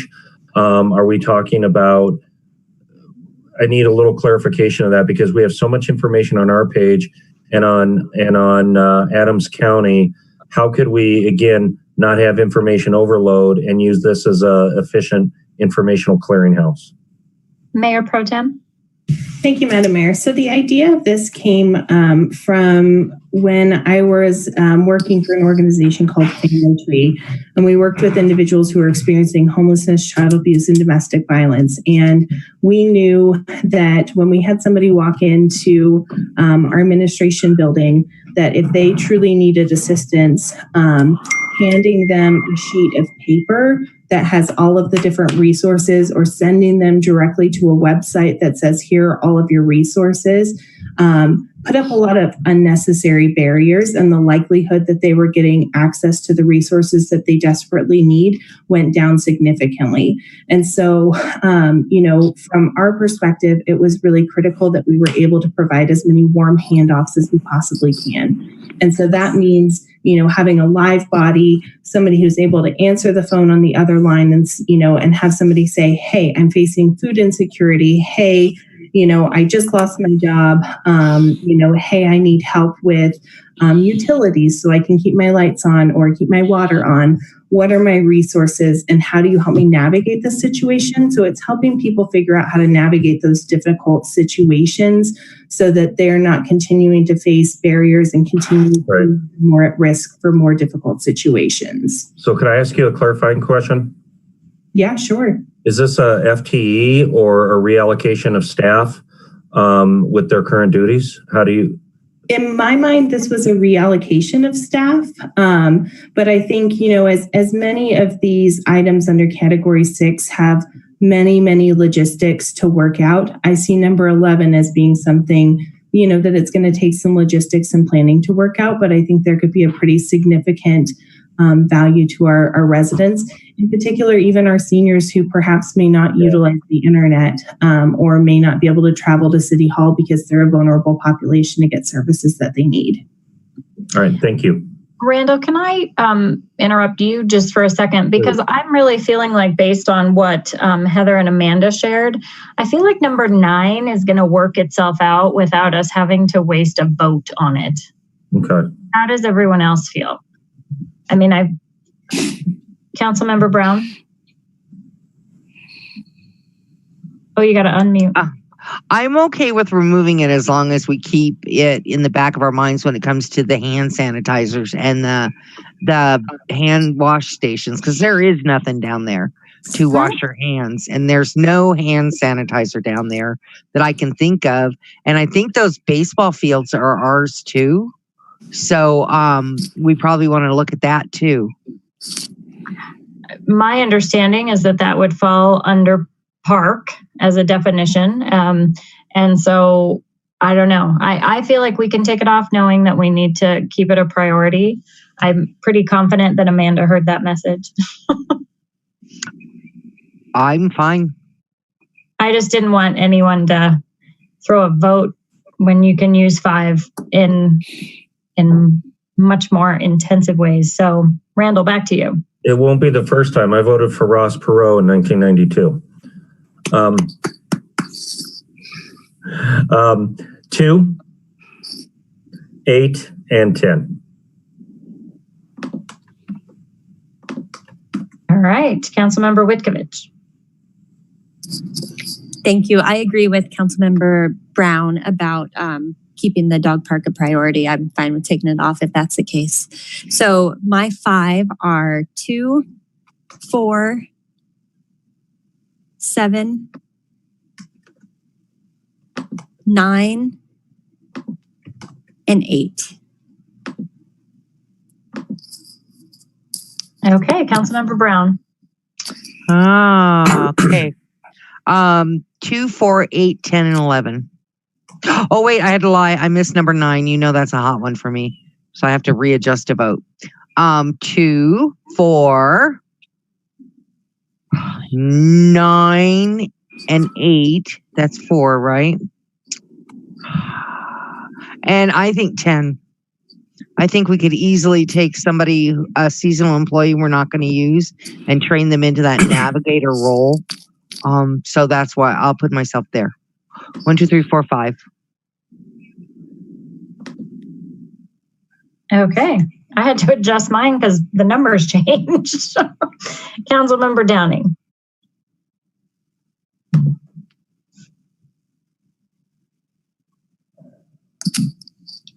Might be muted. Nope. There you go. Okay. Yep. 2, 4, 8, and 9. Excellent. Councilmember Mullica. 2, 4, 9, 10. You get one more. Oh, let's go with 8. And I think I missed one for Councilmember Downing. No, I'm good. Oh, you only want 4? All right. I want 4. Okay. Councilmember Escobar. Teach a gardener to grow food and never grow hungry. Number 1. Number 2. Number 4. Number 5. And number 10. Antonio took your extra one, Joyce. We're good. All right. So I got 1, 2, 4, 5, 10. That's correct. Okay. Oh, okay. I thought I heard 6. All right, Mayor Pro Tem. All right, I'm going to do 1, 2, 4, 5, 9, and I'm going to take a page out of somebody else's book and say 6 or choose 6, and I'm going to choose number 10 as well.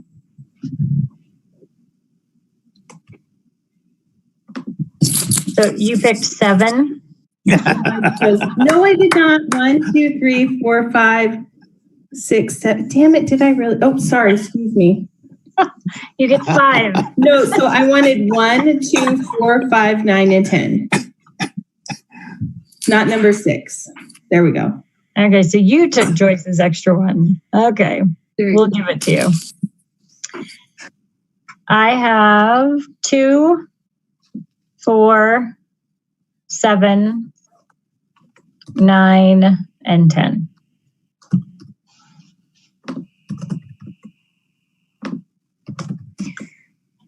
So Mayor, if you want to scroll to the top, I've highlighted the top in each category. So process question, Heather, I believe we're going to bring this you're going to bring this list to staff. Is that correct?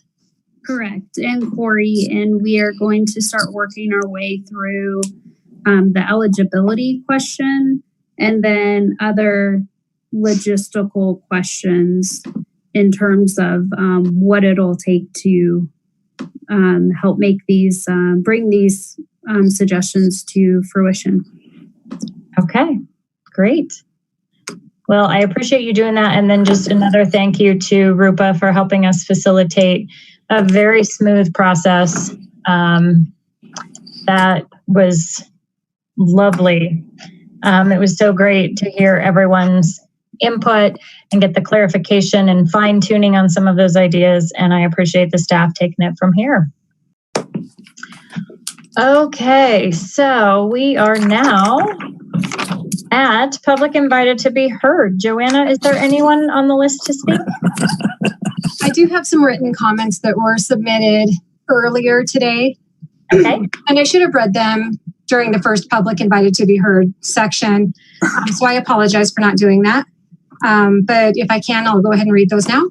Yes, please. All right. So this is from Eddie Rodriguez. He is the operations manager of Doc's Apothecary. I was reading that Northglenn did not partake in some of the emergency provisions that the city of Denver implemented on businesses mandating that PPE is required of every customer to enter and conduct business. This provision was extended into the cannabis businesses in Denver, and rightfully so. It doesn't make sense to allow 300 to 400 customers a day into a recirculating HVAC environment and not heed to some type of protection. We at Docs intend to require PPE to make purchases inside our restricted licensed areas, as this has been a requirement of all Docs staff since the inception of the emergency rules executed by the governor in April. Yet, I feel if the City Council made a decision to support businesses by implementing PPE as a requirement of retail and medical cannabis customers, it would be much easier to enforce. Best regards, Eddie Rodriguez. Thank you. Oh, that was it? Just the one? Okay. Yeah, just the one. All right. Well done, everyone. It was so good to see you. Productive meeting in the books. We are done. We are adjourned.